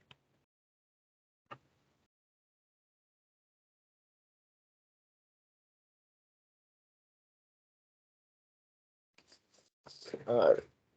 No, si no interesa el problema, podemos saltar. Nos vamos con otra cosa. No, sé que es molestoso, este problema es algo abstracto, es molestoso de entender, es difícil de entender. No pasa nada, nos vamos con otra cosa. Nos vamos con una teoría de movimiento de una vez. Nos falta una hora. Entonces, nada, nos vamos tranquilamente. No, no pasa nada. Vámonos entonces a cantidad de movimiento. ¿Ya? ¿Qué tenemos ahí? Como habrán visto en cantidad de movimiento, ya lo explicamos también. Lo que nos describe el momento, cantidad de movimiento, es qué cantidad de masa se está moviendo con cierta velocidad. Sabemos que la forma de cantidad de movimiento es esta aquí, masa por velocidad. Entonces, las unidades de esto va a ser igual a kilogramos metros segundos. Dicho eso, ¿cómo nos sirve a nosotros en la vida diaria? Como había puesto en el grupo, esto de aquí es lo que se usa cuando, por ejemplo, ustedes jugaban canicas cuando eran pequeños. Esto lo que nos quiere decir es que, por favor, miren a la cámara. Aguanta. Ya. Eso lo que nos quiere decir es que si yo tengo que hay un balón en el piso, déjame cambiar a Teams. Si yo tengo que hay un balón en el piso, ¿se puede ver el piso? Sí, veis. Tengo un balón en el piso que se mueve y pega a otro, entonces ambos se van a estar moviendo en la misma dirección que el original, cuando nosotros hagamos la resolución de cantidad de movimiento. ¿Por qué? Porque eso se conserva impactos. Dicho eso, lo que nos quiere decir es que si yo tengo 5 kilogramos de pelota de baloncesto moviéndose a la derecha, entonces al final del impacto voy a tener 5 kilos, no, dije 5 kilos de balón de masa de baloncesto moviéndose a la derecha con la misma velocidad inicial. Entonces, ¿en qué ejercicios nos podemos encontrar este tipo de cosas? Veamos, aquí está, uno sencillo. Déjenme ver. Vámonos por acá. Copiamos esto. Va a ser lo mismo de arriba.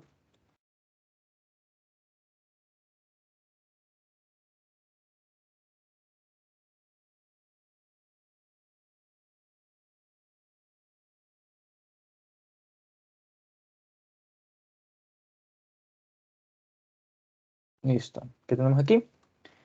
Tenemos, como digo, suelta una carreta, dos masas de oro. Están ahí. ¿Qué más tenemos? Está en reposo 50 metros sobre una pendiente.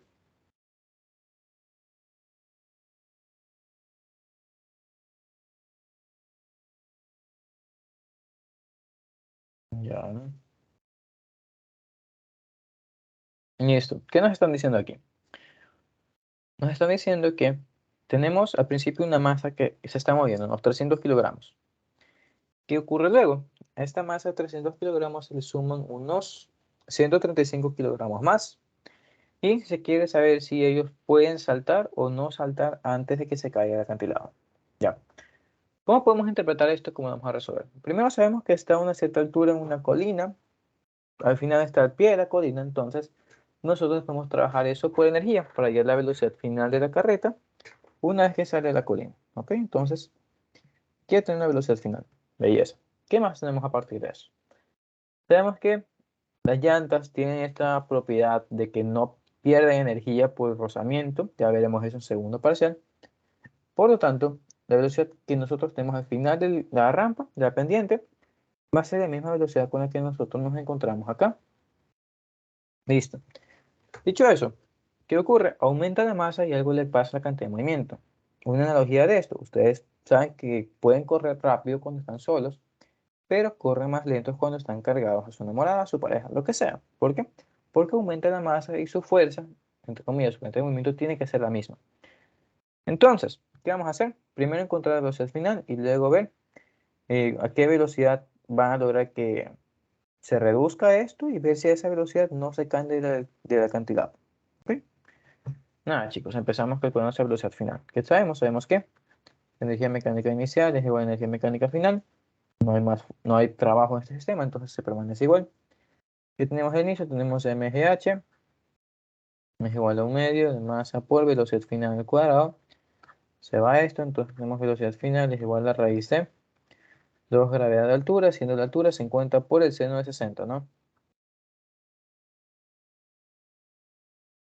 Entonces, calculamos esa velocidad final y nos vamos con la segunda parte. Serían 100, 9.8, seno de 60, perdón, 6. Limón. Seno de 6.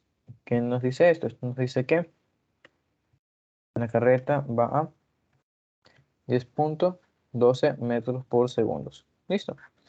Recordemos que esta es la misma velocidad que tiene cuando ellos impactan. Entonces, ¿qué ocurre? Tenemos que cantidad de movimiento final es igual al inicial. No podemos conservación porque no hay fuerzas metidas o aquí involucradas. Entonces, la final aquí es igual. La masa, pero la cantidad de movimiento final va a ser igual a la masa final por la velocidad final, siendo la masa final del sistema que la masa de la carreta más la masa de las personas. Y esto tiene que ser igual a la masa de la carreta por la velocidad inicial. Dicho eso, tenemos entonces que la velocidad final va a ser igual a la velocidad inicial por la masa de la carreta sobre la masa de carreta más la masa de las personas. Y como podemos darnos cuenta, esto efectivamente va a reducirse. Entonces, ¿qué va a pasar? No, tenemos que resolver eso ahí. La masa de la carreta es de 300 kilogramos. Esto por la velocidad de hace rato, 10.12. todo esto dividido para la masa total, que serían los 300 kilogramos más 75 y 65, 135 que habíamos dicho. ¿Qué nos dice esto? Esto nos dice que en efecto el sistema va a ir más lento. Va a ir ahora a 6.97 metros por segundo.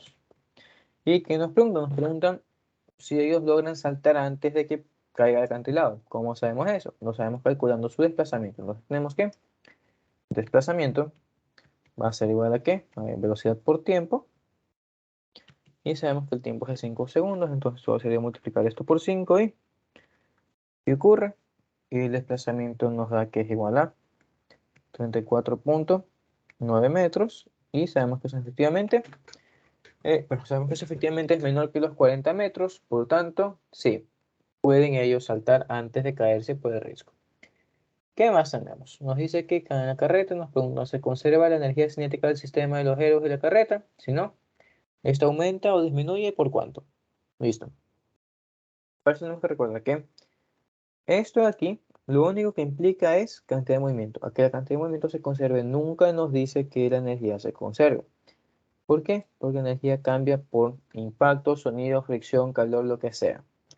Entonces vamos a verificar cómo se produce el cambio. Entonces, nada. Conocemos que energía cinética inicial va a ser igual a ¿qué? A su energía cinética de la carreta, porque es la única que se mueve antes del impacto. Energía cinética final va a ser igual a ¿qué? La energía cinética de la carreta más la energía cinética de Toro y más la energía cinética de ¿quién? ¿De cuál es el otro? Aguanten, ¿dónde está? Llanero solitario, vamos a ponerle LS. Entonces, vamos a verificar si la cantidad numérica final es la misma o no. No, chicos, dicho eso, ¿qué hacemos? Sabemos que esto es igual a 1/2 masa carreta por velocidad inicial de la carreta al cuadrado. Esto que es igual, sacamos factor común, 1/2 masa, pero 1/2 de todos. ¿Y qué más? Si al final los tres se mueven a la misma velocidad porque están entre sí como un conjunto, entonces podemos sacar la velocidad final de todos al cuadrado como un factor común. Nos quedaría en 1/2 velocidad final por masa carreta más la masa de Toro y más la masa de llanero solitario. Dicho eso, ¿qué es lo que vamos a verificar? Una vez más, vamos a ver si son iguales o no son iguales. Nada, chicos, sería simplemente evaluar datos y comparar. ¿Ya? ¿Preguntas? ¿Sí, no?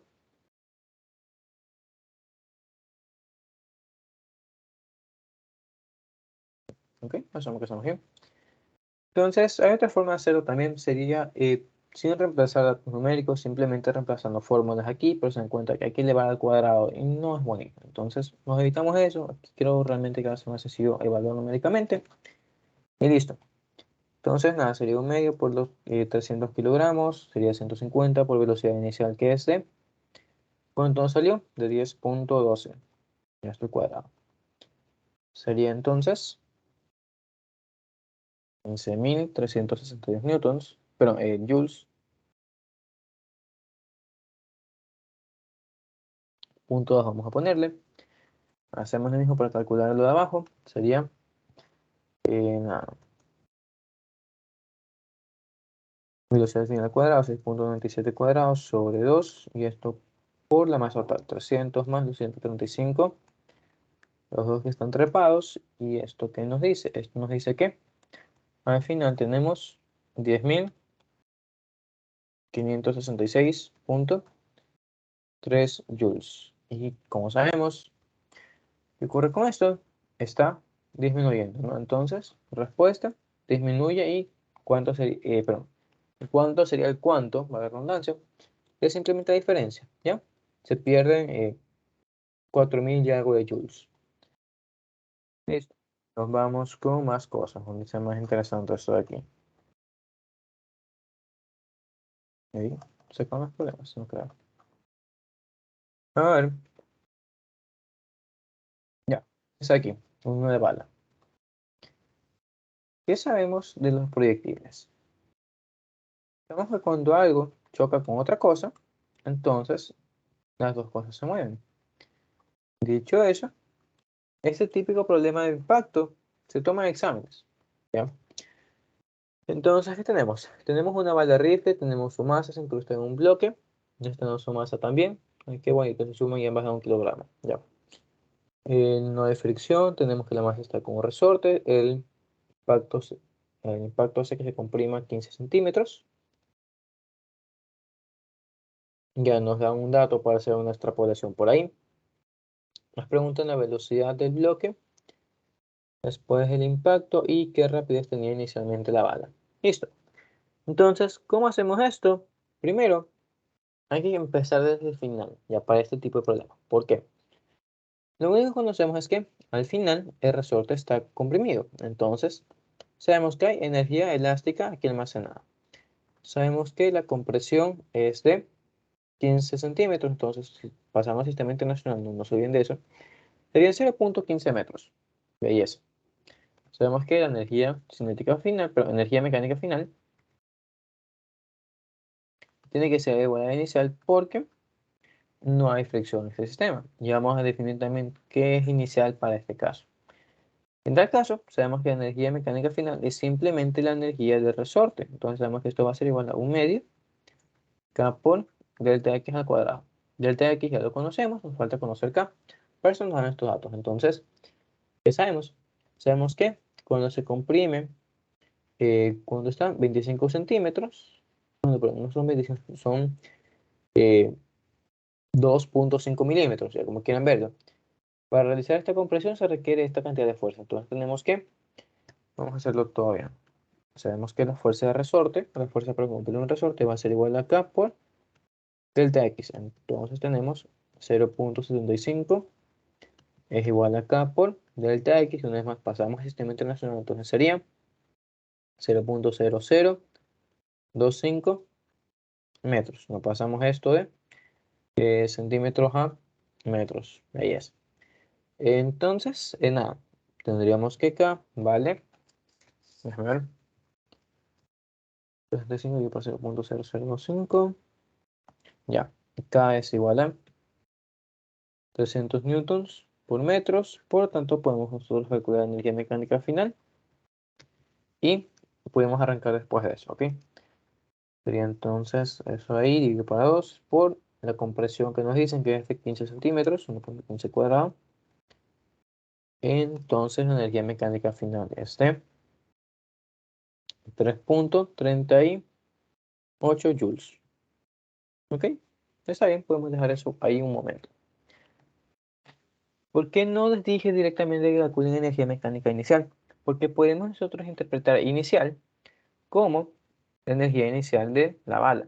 Y en principio está bien, porque sabemos que es energía. Pero, ¿qué es lo que le pasa al sistema cuando la bala se comprime o cuando la bala se incrusta en el bloque? Vamos a hacerlo con otro ejemplo. ¿Qué puedo comprar? A ver. Ya, aquí tengo un papel, tengo una factura. Tenemos balas, ¿dónde está mi bala? Aquí está. Tenemos balas, tenemos bloque, ¿qué ocurre? Se deforma el bloque. Como se deforma el bloque, entonces, ¿qué ocurre? El sistema pierde energía, ¿por qué? Por efecto del calor, por efecto del sonido, como pueden escuchar, que sabemos que es energía. Y creo que mencioné calor, bueno, en tal caso, calor, deformación y sonido. Entonces, la energía que tenía al inicio de la bala, vamos a poner energía mecánica inicial de la bala, no es la misma energía mecánica inicial de nuestro sistema. ¿Por qué? Porque nosotros consideramos el sistema una vez que la bala ya está incrustada, está quieta, y todo esto se mueve en un solo conjunto. Dicho eso, ¿qué tenemos? Tenemos que la cantidad, tenemos entonces que la energía mecánica inicial de aquí no es la misma energía mecánica con la que nosotros empezamos a mover el bloque. Entonces, como estamos diciendo, no es la misma con la que se mueve el bloque y la bala. Pero una vez que se incrusta, ahí sí se conserva energía porque no hay nada que nos quite energía. Ya una vez se hizo daño, una vez se incrustó, deformó, hizo calor y sonido, ya no se pierde más energía. Entonces, esta energía mecánica final es igual a la energía mecánica inicial. ¿De qué? La seriedad cinética del bloque. Vamos a poner el bloque con B mayúscula. Más la energía cinética de la bala cuando está incrustada y se mueve junto al bloque. ¿Ya? Vamos a poner B y B. Entonces, ¿qué sabemos? Sabemos que la energía cinética del bloque va a ser igual a 1 medio más al bloque. Vamos a poner más al bloque con M mayúscula. ¿Ya? Esto por la velocidad del bloque al cuadrado más 1 medio la masa de la bala. por la velocidad de la bala cuando está incrustada en el bloque. Ahora, algo que notar de aquí es que si este está incrustado, una vez más, déjeme coger el papel y lo borré. Aquí está. Ya. Si es que la bala ya está incrustada y mi bloque se está moviendo, ¿qué le pasa a la bala? La bala se mueve a la misma velocidad del bloque. Entonces, entre estas dos que ocurren, estas dos son iguales y nosotros podemos hacer algo más. ¿Qué podemos hacer? Podemos sacar como factor común un medio velocidad del bloque al cuadrado por la masa del bloque más la masa de la bala, que como dijimos, esto sumado nos da 1 kilogramo, pero la relación es esa, ¿sí? Dicho eso, nada, dejamos eso de lado porque ¿qué nos están preguntando? Ya, aquí está. ¿Qué velocidad tiene el bloque después de que ha sido impactado por la bala? Entonces conocemos que esta es la energía mecánica final, pero esta es la inicial, esta es la final, son iguales, entonces tenemos 3.38 es igual a un medio velocidad final al cuadrado. Entonces, velocidad en B va a ser el doble de eso, sería 6.76 y raíz. ¿Ok? ¿Entendido, chicos?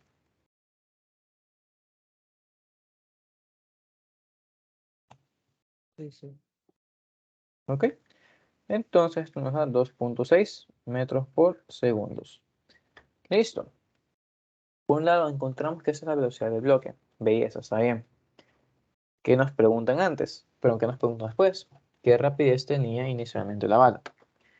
Ahora, ¿cómo hacemos esto de la bala? Ya dijimos que el camino de energía no es factible. Se podría hacer energía mecánica final, es la inicial, más el trabajo hecho, sabiendo que el trabajo va a ser uno de pérdida, va a ser un trabajo negativo, por una vez más, deformación, calor, sonido, es decir, la energía que pierde la bala cuando se incrusta en el bloque.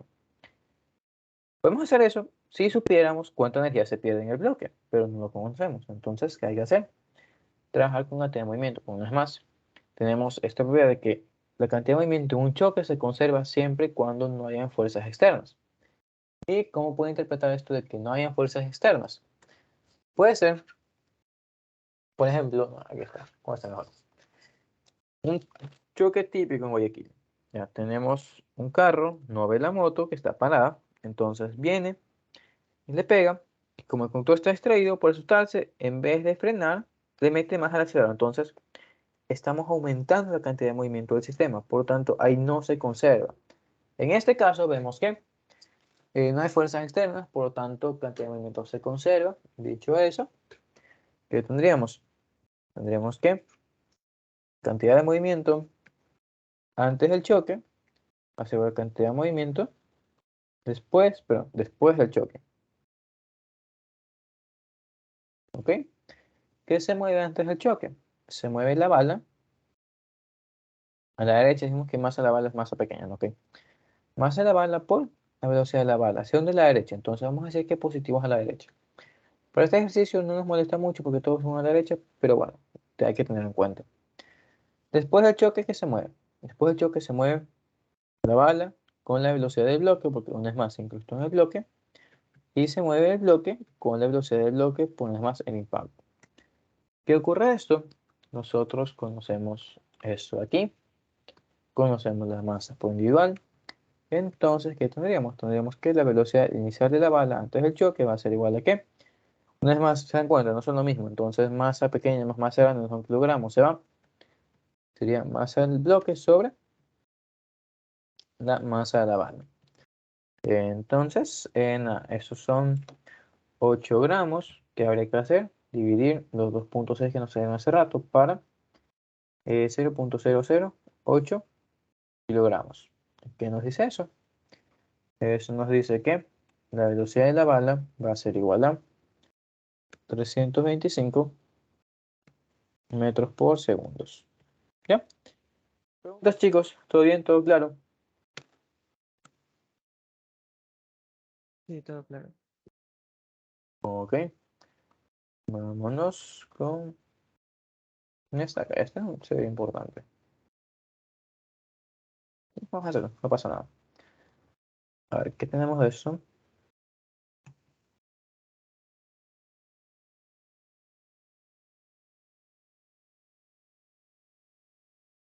Ya. Tenemos tres masas, nos dan sus masas. ¿Qué más? Llegan al origen sobre una mesa de aire sin fricción. Ya esto es el típico del hockey de mesa. ¿Ya? Y no hay fricción, entonces no hay fuerzas externas. No hay fuerzas externas, entonces se conserva cantidad de movimiento. Hay que tener eso anotado. ¿Qué más tenemos? Se mueven como indica la figura, está bien. Llegan al origen simultáneamente y se unen, ¿ok? Y nos preguntan luego qué velocidad tiene. Ya nos están dando una componente de velocidad. ¿Ok? Nos preguntan por la energía del sistema. Listo. Algo más, chicos, que tenemos que rescatar de todo esto es que el que la cantidad de movimiento de un sistema se conserve no implica que la cantidad de movimiento de una masa por individual se conserve. ¿Por qué? ¿Qué le pasó a la bala? La bala vino, le pegó al bloque, se movieron en conjunto y sabemos que la cantidad de movimiento del sistema se conservó. No en base a eso hicimos el análisis. Pero si nos preguntan qué le pasó a la cantidad de movimiento de la bala, ¿se conservó o no se conservó? Falso, no se conservó. ¿Por qué? Porque la bala perdió velocidad. No, al principio vemos que se mueve a 325 metros por segundo y al final se mueve a 2.6. Entonces, ¿qué vemos? Vemos que efectivamente está bajando, pero en sí en el sistema se mantiene constante. ¿Ya? Son cosas importantes que tienen que ver por teoría. Listo, dicho eso, vamos para acá. ¿Qué conocemos? Conocemos que hay una cantidad de movimiento inicial para este sistema, pero ¿qué pasa? Eso va a estar inclinado, entonces lo que hacemos por conveniencia va a ser separarlo en X y Y. Dicho eso, tenemos cantidad de movimiento inicial es igual a la final, y esto aplica tanto para X como para Y. Entonces, ¿qué sería?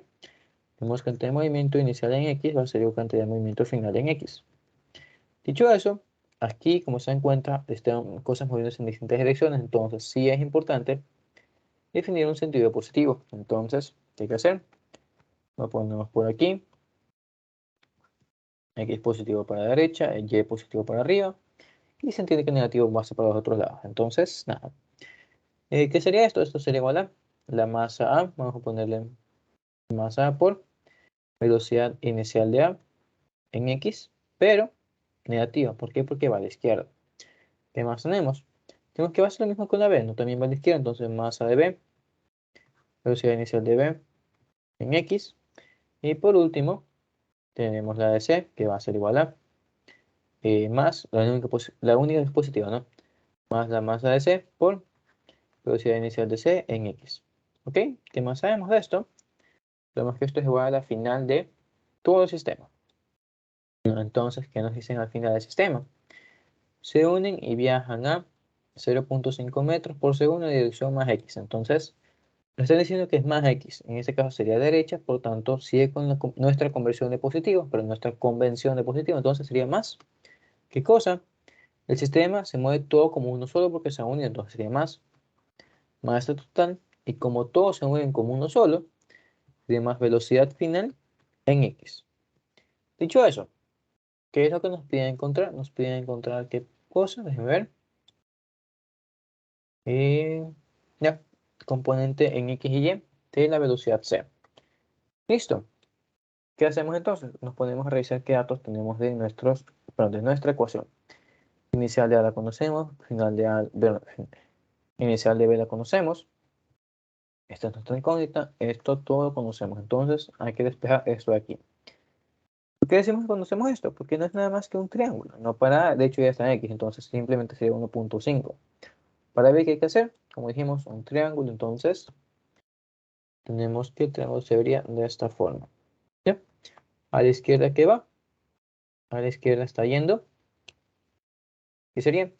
Sería 0.5 por el coseno de 60, ¿no? Entonces sería 0.5 coseno 60 y murió. Tenemos ya ese dato y simplemente nos quiere, como dije, despejar eso aquí. Tenemos entonces velocidad inicial de C en X va a ser igual a ¿qué? A la masa total, nos lo dejamos así, nada más, velocidad total por la velocidad final de X, nos dice que es 0.5, vamos a reemplazarla una vez, más las otras, vamos a pasar a otro lado con positivo.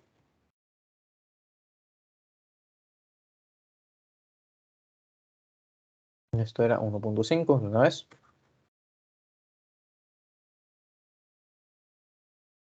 Y esto más la masa de B por ¿Cuánto se mueve en B? Como dijimos, 0.5 coseno 60. Entonces, lo reemplazamos aquí.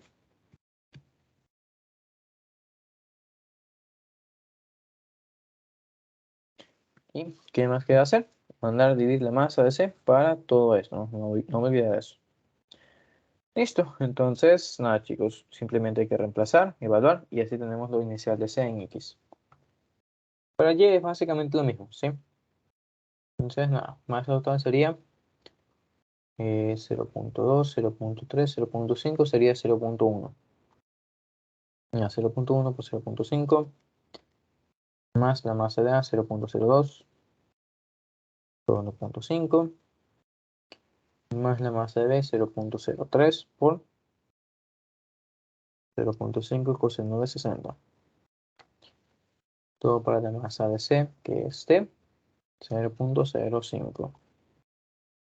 ¿Listo? ¿Qué nos dice eso? Nos dice que la velocidad inicial de C en X va a ser igual a 1.75 metros por segundo. ¿Ok? ¿Qué más? Vamos a tener que... ¿Qué más tenemos aquí? Déjame pensar. Ya. Para Y es lo mismo, ¿no? Hay que hacer sumatoria, pero hay que hacer cantidad de movimiento inicial en Y. Es igual a cantidad de movimiento final en Y. ¿Y qué tendríamos de esto? Positivo para arriba, entonces negativo positivo para arriba sería C. Entonces tenemos masa C por la velocidad inicial en Y de C. Y esto menos la masa de B por velocidad inicial de Y de B. De A sabemos que se mueve sobre solamente, entonces en Y es 0. Dicho esto va a ser igual a ¿qué? Es más, a la masa total por la velocidad final de C en Y. Listo. De esta ecuación nos damos cuenta que hay dos incógnitas. No conocemos ni esto ni esto. Entonces hay que ver qué más datos nos están dando. ¿Qué más conocemos de esto? Ok. ¿Qué nos dice exactamente esto de aquí? Nos preguntan por los componentes de X y Y de la velocidad inicial de C si después del choque los tres objetos tienen una velocidad de 0.5 en la dirección más X. Que nos digan esto de aquí, que se mueve en la dirección más X, ¿qué implica? Implica que no se mueve en Y, solo se mueve en X. Si solo se mueve en X, entonces la final de nuestro sistema va a ser igual a 0, por lo tanto todo esto es 0. Dicho eso, tenemos que la masa de C por la velocidad inicial de Y de C va a ser igual a la masa de B por la velocidad inicial de Y de B. Entonces, nada chicos, estamos buscando esto aquí, simplemente es un despeje. La velocidad inicial de Y en C va a ser igual a la velocidad inicial de Y de B, que vendría a ser velocidad inicial por el seno del ángulo, ¿no? No, ahí está, seno del ángulo. ¿Y esto por quién? Por la masa de B, todo sobre la masa de C. Y ya, encontramos las dos. ¿Y qué más nos queda? Ya sabes que tiene la velocidad que obtuvimos de A, ¿no? Que sería estas dos, X y Y. Nos preguntan por el cambio de energía cinética del sistema de las tres esferas como resultado del choque. Hay que hacer energía cinética de cada una de estas y la final, no comparar como hicimos hace rato. Entonces, nada, ¿qué tendríamos? Tendríamos que eso sería 0.5 seno de 60. ¿Esto porque la masa de B sobre masa de C, masa de B es de 0.03, la de C 0.05. Y todo nos da un total de 0.25, vamos a 0.26. 0.26 metros por segundos. ¿Ok? Entonces, listo, obtenidas las dos. ¿Qué más nos preguntan? Déjenme ver. Componentes. Nada más. Listo, tenemos los componentes. Si nos pidieran ángulo, ¿qué habría que hacer? Habría que hacer arco tangente, ¿no? Para saber qué dirección tiene estas dos masas, perdón, estas tres masas conjuntas. Por último, una vez más, nos piden cambio de energía cinética. Entonces, veamos, ¿qué sería? La energía cinética inicial va a ser igual a 1 medio masa de A por la velocidad de A al cuadrado más 1 medio de la masa de B por la velocidad de B al cuadrado más 1/2 de la masa de C por la velocidad de C al cuadrado. Y nada, al final, ¿qué sabemos? Al final sabemos que todas actúan como una sola masa y todo esto se mueve solo en X a 0.5 metros por segundo y es la velocidad al cuadrado. Entonces, nada, lo mismo hace rato, calcular, pero sí, calcular y comparar, ¿ya? Entonces, lo único que pueden hacer aquí es sacar el medio con factor común, pero otro ya es meter datos en bruto, se puede decir. ¿Qué más hay que rescatar de aquí? Ya, la velocidad en C al cuadrado, ya hemos discutido bastantes veces que una velocidad al cuadrado, lo único que es la de x al cuadrado más y al cuadrado, pero la velocidad de x más la y al cuadrado. Entonces no es necesario que lo saquen aparte, pero simplemente lo tengan en cuenta al momento de reemplazar aquí. Dicho eso, tenemos 0.5 por la masa de A 0.02 por su velocidad al cuadrado es 1.5 cuadrado más la masa de B 0.03 por la velocidad de B que es de 0.5 al cuadrado y más la masa de C 0.05 por quién? Por la velocidad de C al cuadrado que vendría a ser las otras dos al cuadrado. Entonces 1.75 cuadrado más 0.26 cuadrado. ¿Y qué más de esto? Nada más, ¿no? Simplemente igualar. Esto me da que es igual a 0.1 joule. Básicamente es muy pequeño. ¿Ok? Hacemos lo mismo aquí abajo, vemos cuánto nos da y terminamos este ejercicio. Entonces, 1/2 por la masa total sería de 0.1. Y esto por la velocidad final del sistema, que es 0.5 cuadrado, me da 0.013, vamos a poner 3 joules, entonces vemos que la energía cinética disminuyó. ¿Ok? Preguntas, chicos, ¿todo claro?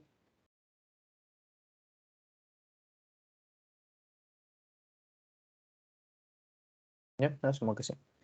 Ok, pregunta extra, ya que esa fue una de me hicieron hace bastante tiempo. ¿Cuál es la dirección de la cantidad de movimiento inicial del sistema y cuál es la dirección de la cantidad de movimiento final del sistema? Esa es una pregunta con trampa, porque como estamos haciendo la cantidad de movimiento en general se conserva. Entonces, ¿qué es lo que sabemos? Sabemos que al principio tenemos una cantidad de movimiento total en X y una cantidad de movimiento total en Y. Entonces, ¿qué pasa? Tenemos que el vector de cantidad de movimiento total en X, vamos a ponerlo así, P en X y P en Y, se van a conservar. Entonces, al final va a ser exactamente lo mismo. Si al final es exactamente lo mismo, entonces, ¿qué tengo yo? Tengo yo que mi vector de cantidad de movimiento final va a ser igual al inicial, es decir, va a tener la misma magnitud, como ya hemos visto, y va a tener la misma inclinación. Entonces, ¿qué es lo que hay que hacer? ¿Por qué hago énfasis en que son iguales? Porque ustedes tranquilamente pueden calcular la cantidad de movimiento inicial de X o cantidad de movimiento en X, porque no es más, inicial y final son lo mismo. Pueden calcularlo de esta forma, que va a ser molestosa, porque son 6 datos que tienen que meter en la calculadora, o simplemente reemplazan esto. Y entonces con eso tienen Px. Listo. ¿Qué tienen que hacer con Py en cambio? Si al final el sistema está quieto en Y, ¿qué significa eso? Eso significa que al inicio también lo estaba. Se contrarrestan entre todos, entonces, no es más, si yo les pido por la dirección, el ángulo, la inclinación de la cantidad de movimiento, ¿qué va a pasar? Pasa esto. Simplemente se mueve en X y murió. ¿Qué ángulo tenemos ahí? Tenemos el ángulo 0. ¿Entendido, chicos? ¿Preguntas?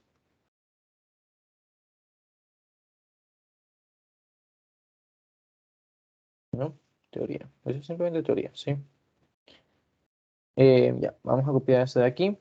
Se está dando de choques. Vamos a mostrarles el video que había buscado antes de la clase. Y nada, chicos, teniendo eso, el resorte es otro ejercicio. Teniendo esto, nada, veamos de qué trata el video que estaba buscando al principio. ¿Ya? No sé quiénes nos conozcan, son cazadores de mitos, pero es algo en lo que estuve pensando hace tiempo, ¿ya? Como nosotros, primero, le quitamos el polvo a las alfombras, aunque sabemos que es con un sacudón, los sacudón y le pegamos contra algo. ¿Cómo funciona eso y cómo funciona el botar agua de toallas o el agua de ropa mojada, porque a fin de cuentas es lo mismo, ¿no? Tenemos la ropa mojada, le damos un sacudón y se sale el agua. ¿Por qué se sale el agua? Porque ocurre lo mismo que va a pasar aquí. ¿Qué es lo que va a pasar aquí? Noten, a ver. No, no le pega. Tenemos que toda la toalla se está moviendo para acá. En un instante paran todas las masas de la toalla, excepto la punta. Ya se dan cuenta, está moviéndose, se queda como quieta y al final, ¿qué pasa con toda esa cantidad de movimiento? Toda la cantidad de movimiento se tuvo que ir a algún lado. ¿Y ese lado quién va a ser? Va a ser la punta de la toalla, que obviamente va a tener que ir más rápido. Porque sabemos que es un obviamente, que es lo que habíamos dicho. La cantidad de movimiento es constante, entonces P inicial es igual a P final. Entonces tenemos que la masa de la toalla inicial por la velocidad inicial tiene que ser igual a la masa de la toalla al final por velocidad final. ¿Por qué las escribo diferentes? Porque al principio tenemos la masa de la toalla. Perfecto, está bien. Pero estamos diciendo que la masa, la mayor parte de la masa de la toalla se queda quieta. Entonces, ¿qué pasa con nuestra masa aparente? La masa útil, la masa que se mueve. Disminuye. Si esto disminuye, pero en global tiene que permanecer constante la cantidad de movimiento que ocurre, la velocidad tiene que aumentar. Como la velocidad aumenta, ¿qué ocurre? El impacto duele más. ¿Ya? Es lo que podemos ver ahí. Podemos ver la expansión del toallazo, que al fin de cuentas es la misma función que tiene un látigo. ¿Ok, chicos? ¿Entendido? ¿Preguntas? ¿No? Como pudieron ver ahí, esta razón de la conservación de cantidad de movimiento es por la cual sale volando el polvo, la tierra y el agua de una prenda mojada o sucia. ¿Ya? Con qué aplicaciones para que lo vean. Entonces, nada, vemos aquí. eh, Pregunta, ¿por qué salen las personas volando de un auto cuando se accidentan? Porque la inercia hace su trabajo, no es lo que se dice. En sí no es la inercia, que por cierto sí es la resistencia a cambiar su estado de movimiento. Un estado de movimiento es qué velocidad tiene. Porque un carro cuando se choca, ¿qué va? Digamos que va a 60 metros por hora. Entonces el carro se choca a 60 metros por hora y la persona que está dentro, como quiere conservar su inercia, quiere conservar su cantidad de movimiento, ¿qué hace? Sale disparada a 60 kilómetros por hora. Si no tuviera el cinturón, no, pero básicamente es eso. Entonces, veamos qué pasa aquí. Tenemos un automóvil, tenemos una masa, viaja de norte a sur, es golpeada por una camioneta que viaja de este a oeste en intersección en 90 grados. Se enganchan, se deslizan como uno solo después del choque. ¿Qué más tenemos? Nos están dando el coeficiente de fricción entre pavimento y autos. Nos están diciendo dónde se detienen y a qué rapidez viajaba cada automóvil justo después del choque. Okay, lo veo algo complicado para ustedes, pero nada del otro mundo. ¿Qué tenemos? Primero hay que dibujar el sistema, ¿no? ¿Qué nos dice? Nos dice que viaja de norte a sur y de este a oeste. Como sabemos, estas coordenadas cartesianas se notan por esto el no sé. Entonces, norte a sur sería para abajo, este a oeste, derecha a izquierda. Ok, entonces teniendo eso, ¿qué hacemos? Dibujamos el auto A. Vamos a ponerle así, auto A. Se mueve para abajo. Auto B. Se mueve para la izquierda. En un momento estos dos interceptan y se mueven como uno solo. ¿Qué nos dicen? Nos dicen que el conjunto se mueve 5.39 metros al oeste, ¿ya? Y se mueve 6.43 metros para el sureste. Este lado está un poco más grande que el otro. Ok, entonces tenemos delta R, es eso ahí, no el cambio de posición. Listo. ¿Qué hay que tener en cuenta aquí? Nos están dando coeficiente de fricción. Ya, pregunta para ustedes. ¿Por qué el auto se detiene después del choque? ¿Por qué no se detiene antes del choque?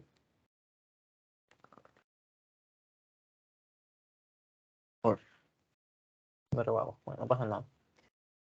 La pregunta es por qué se detiene después del choque. Por un lado me pueden decir es porque ya no le están metiendo el acelerador. No, y es obviamente entendible que después del choque las personas quieren meter el acelerador y no se acelera más. Está bien. Pero digamos entonces que antes del choque tampoco estaban acelerando. entonces porque pierde energía después del choque, porque no perdió energía antes del choque. Como les había comentado, No es por esto se- transferencia de energías, o sea, momento lineal, que como que cuando choca, la parte de energía se transforma en sonido, impacto, calor y todo eso, y por eso en teoría son fuerzas no conservativas o energías no conservativas que se van por el ambiente. sí, y lo que o sea, lo que está diciendo es verdad, va a perder energía por eso, pero si se perdiera toda la energía por efecto de la deformación del sonido del calor, perdería toda la energía aquí y aquí se queda. Pero te das cuenta, no estamos conscientes de que si se sigue moviendo es porque tiene todavía velocidad y si tiene todavía velocidad no se cumple lo que tú me dices. Sí, a buena chance déjame coger un carrito de Lego que tengo acá arriba y lo seguimos explicando yo.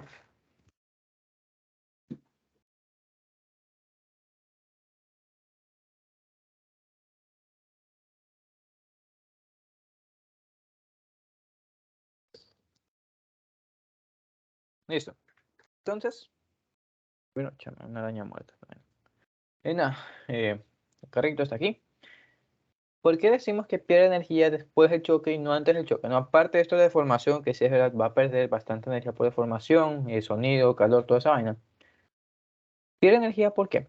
¿Cómo se mueve un auto? Un auto en la carretera se mueve hacia el frente, no sabe dónde es que se mueve, sabemos que se mueve hacia el frente. Entonces, las llantas se mueven hacia el frente también. Dicho eso, ¿qué ocurre entre las llantas y el pavimento? Hay Lo fricción entre normal, ellos. sí, no, pero lo normal es que esta fricción, ¿de qué tipo? O sea, si el carro no derrapa, ¿qué tipo de fricción hay? De hecho, este es el tema Estático. introductorio del segundo semestre, al segundo parcial, veía ese año. Entonces, Es estático, ¿hola? ajá, estático. Como habíamos definido la otra vez, cuando no hay un desplazamiento en las superficies, la fricción es estática, ¿no? Ok, perfecto. Entonces, si no hay desplazamiento entre la llanta y el pavimento, se pierde energía. No, no se va a perder. Oh, no, espérate. Si No se va a hay, si no perder. hay, No, si no no lo hay tiene mucho. derrape, Si no derrapa, entonces no se pierde energía. Ya. ujú. El único tipo de fricción que provoca que tú pierdas energía va a ser la fricción cinética. ¿Por qué? Es más, el efecto de fricción pueden verlo como que se está pegando bastante. Entonces, mientras más golpes tengas, más energía vas a perder. Pero al principio, ¿qué ocurre? Ambos carros van tranquilos hacia el frente. Entonces, el suelo, ¿qué pasa? Topa la llanta en un punto, se mantiene pegado a ese punto y luego se va. Es decir, aquí la fricción no está haciendo trabajo porque no se está deslizando sobre la superficie. Al principio. ¿Qué pasa luego? Al principio de un carro, pero al final después del choque, un carro va a seguir de frente, el otro va a seguir de lado. Entonces, ¿qué ocurre con las llantas? Tu carro ya no se mueve solo por el frente, se mueve también por un lado. Entonces, ¿hay qué fricción ocurre? ¿Qué fricción hay si mi carro se arrastra hacia un lado y él no La hacia el frente? cinética. En efecto, entonces ahí nosotros encontramos que sí se generan pérdidas por fricción.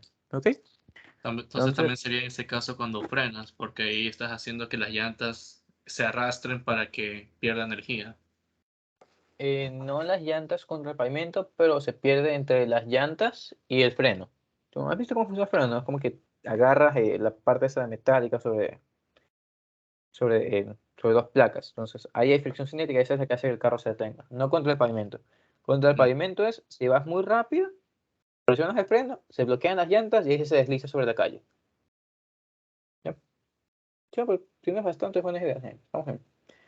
Nada, dicho eso, ya estamos viendo cómo se pierde energía. Entonces, nada, ¿qué nos están diciendo aquí? Esta información de desplazamiento, que de hecho podemos sacar de Pitágoras de eso, ¿qué representa esta energía de aquí? ¿Pero qué representa este desplazamiento con la fuerza de fricción? Esto va a representar la energía que perdemos después del choque. Entonces, ¿para qué nos va a servir esa energía después del choque? No lo tengo claro bien en este momento, pero ya veremos, ¿sí? En tal caso, ¿qué podemos hacer? Veamos, al inicio tenemos esta masa, se está moviendo. No nos dice su velocidad, ¿verdad? No. Solo nos dicen sus direcciones. En tal caso, ya sabemos qué cantidad de movimiento. Bueno, ya cambié de color. Cantidad de movimiento antes del choque va a ser igual a cantidad de movimiento después del choque. Listo. Y podemos dividir esto para X y para Y. Entonces tenemos cantidad de movimiento antes del choque en X y cantidad de movimiento después del choque en X también. Belleza. Al inicio de X, ¿qué ocurría? Vamos una vez más a poner positivo y derecha y positivo para arriba. ¿Ya? ¿Qué pasa al principio de X? Al principio solo se mueve el carro B. Entonces sería menos masa B, perdón, menos masa B por velocidad de B en X. Al final, ¿qué se mueve? Al final se mueven los dos en conjunto, hacia el mismo a la izquierda, menos masa B por, pero más la masa de A por la velocidad final en X. ¿Ok? Lo mismo pasa con Y. En este caso sí me sería negativo porque estamos poniendo positivo por arriba. Entonces, nada, ponemos la ecuación por aquí abajo. Sería P a Y es igual a P de Y, donde esto va a ser igual a menos la masa de A por la velocidad de A en Y. Esto es igual a menos masa de B más masa de A por la velocidad final en Y. Algo más es que ustedes deberían hacerlo formalmente, poner también aquí la masa de A, velocidad en A de X, y aquí hacen que esto sea 0. Sí, pero digamos que ya por tiempo, faltan 8 minutos. No lo estoy haciendo, sí, pero en lección, examen, más que nada examen, ¿no? En donde van a evaluar eso, ponen todo completo y lo hacen 0, nada más. Listo. Teniendo eso, vemos qué cosas conocemos, qué cosas no conocemos aquí. Esto de aquí, no lo conocemos, ¿verdad? No conocemos velocidad inicial de B en X, tampoco conocemos la velocidad final en X. Lo mismo de este lado. Entonces, ¿cómo podemos nosotros encontrar estas velocidades finales en X y en Y? Sabemos que estas velocidades son iniciales apenas el choque. Entonces, ¿qué estamos diciendo? Tenemos el choque, tenemos una componente de velocidad, y como tenemos una masa que se mueve, entonces tenemos energía inicial, energía cinética en este caso. ¿Qué pasa después de un tiempo? Después de un tiempo la masa se queda quieta. ¿A qué se debe? ¿Por qué se queda quieta? Por el trabajo que hizo la fricción en todo ese tramo. Es decir, si ponemos la fórmula total, ¿qué sería? Sería energía mecánica inicial es igual a energía mecánica final, más el trabajo de las fuerzas no conservativas, en este caso, fricción nada más. Despreciamos la energía que se perdió por sonido, por calor y por deformación. Sí, se fue. Entonces, ¿qué sería? ¿Aguantan? Sí, claro, esto es después del choque, ¿no? Nada más. La relación con antes del choque es lo que tenemos aquí. Si cuidado, van a poner que la energía cinética inicial es la energía cinética de antes del choque más energía cinética de antes del choque. Nada que ver. Dicho eso, ahora vemos acá cómo estábamos. ¿Qué decimos? Si al final la altura no está cambiando, no nos dicen que está en una colina en acá, entonces asumimos suelo totalmente plano, entonces la energía potencial permanece igual. Dicho eso, lo único que cambia aquí es energía cinética. Tenemos energía cinética inicial es igual a energía cinética final, más, una vez más, el trabajo de la fricción. Si al final se detiene, esto es 0, entonces detenemos. Tenemos que esto será igual a un medio masa total por velocidad final del auto al cuadrado. Eso es igual al trabajo de la fricción, que sería mu normal por el desplazamiento, no la magnitud de esta vaina. Entonces, aquí está. ¿Para qué nos sirve analizar esto de energía, el desplazamiento, saber cómo pierde energía un auto, para que lo entendamos mejor? Y nada, ¿qué habría que hacer de aquí? De aquí nosotros sacamos la velocidad final. Ya, veamos una vez, ya. La normal, como estamos en plano horizontal, no hay fuerzas en Y, va a ser igual a mg, entonces en este caso no es masa total porque ambos se mueven como un conjunto, analizamos la masa de ese conjunto, pero si analizamos las fuerzas que molestan esa masa como conjunto, entonces masas iguales, se va a eso, que tenemos velocidad final es igual a 2 mu delta r, gravedad, todo esto sacado de raíz. ¿Y qué más hacemos con eso? Sabemos que esta va a ser, pero sabemos que esto va a ser un vector de velocidad final, pero queremos componentes. ¿Cómo hallamos las componentes? Sabemos que esto es un triángulo. No tenemos esta medida dada también. Entonces nosotros podemos aquí meterle arco tangente o arco cotangente, como quieran hacerlo. Hallarían este ángulo o el ángulo de aquí abajo. Es un país libre, pueden hacer lo que les dé la gana. Y una vez tengamos esto, ¿qué podemos hacer? Podemos usarlo para determinar la velocidad en X final, la velocidad en Y final. Y con eso hallamos el dato inicial también para A y para B. ¿Ok? Mucha palabrería, vamos a hacerlo. Tenemos que esto va a ser igual a 2 por el control de mu, 0.75 por gravedad 9.8. Y algo que se nos pasó por alto, sacar la magnitud del desplazamiento, que sería el Pitágoras de las dos medidas, ¿no? Esto y esto. Entonces, eso por el desplazamiento de esa vaina. 1.9 cuadrado más 6.13 cuadrado también. Listo. ¿Qué nos dice eso? Eso nos dice que la velocidad final después del impacto, cuando se unen los dos, va a ser igual a 11.10 metros por segundo. ¿Ok?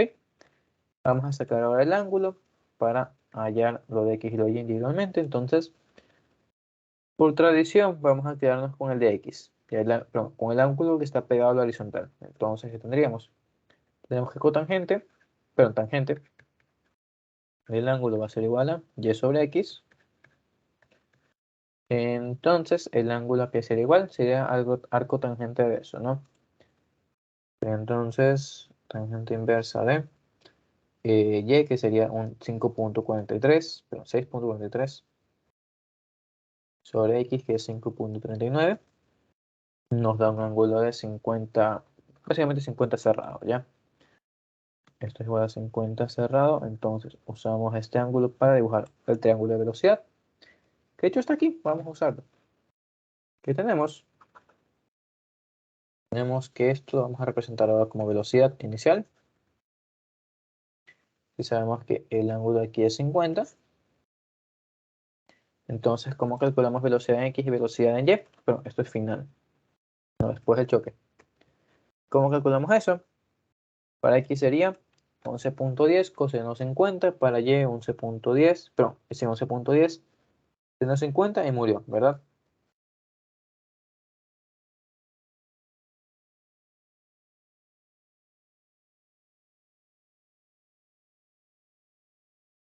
La velocidad final en x sería 7.13. Velocidad final en y sería eso con seno. Sería 8.50. Asimismo, metros por segundo. No estoy viendo poner las unidades siempre. Listo. Dicho eso, ¿qué ocurre con las ecuaciones iniciales que planteamos? De esto ya conocemos la cosa final. Entonces, ¿qué queda hacer? Simplemente despejar lo inicial y listo. ¿Ya? Entonces, es un minuto más de ayudantía, chicos. Ya nos podemos retirar. Eso ya es trabajo mecánico, nada más un despeje vago. Si no hay preguntas, esto sería todo por hoy. Nos estamos viendo mañana, asimismo 7 a 9. Nada más, chicos. No hay preguntas, nos retiramos. ¿Ya? Gracias, Fernando. Gracias. Año, pilas, nos Eso. vemos. Chao.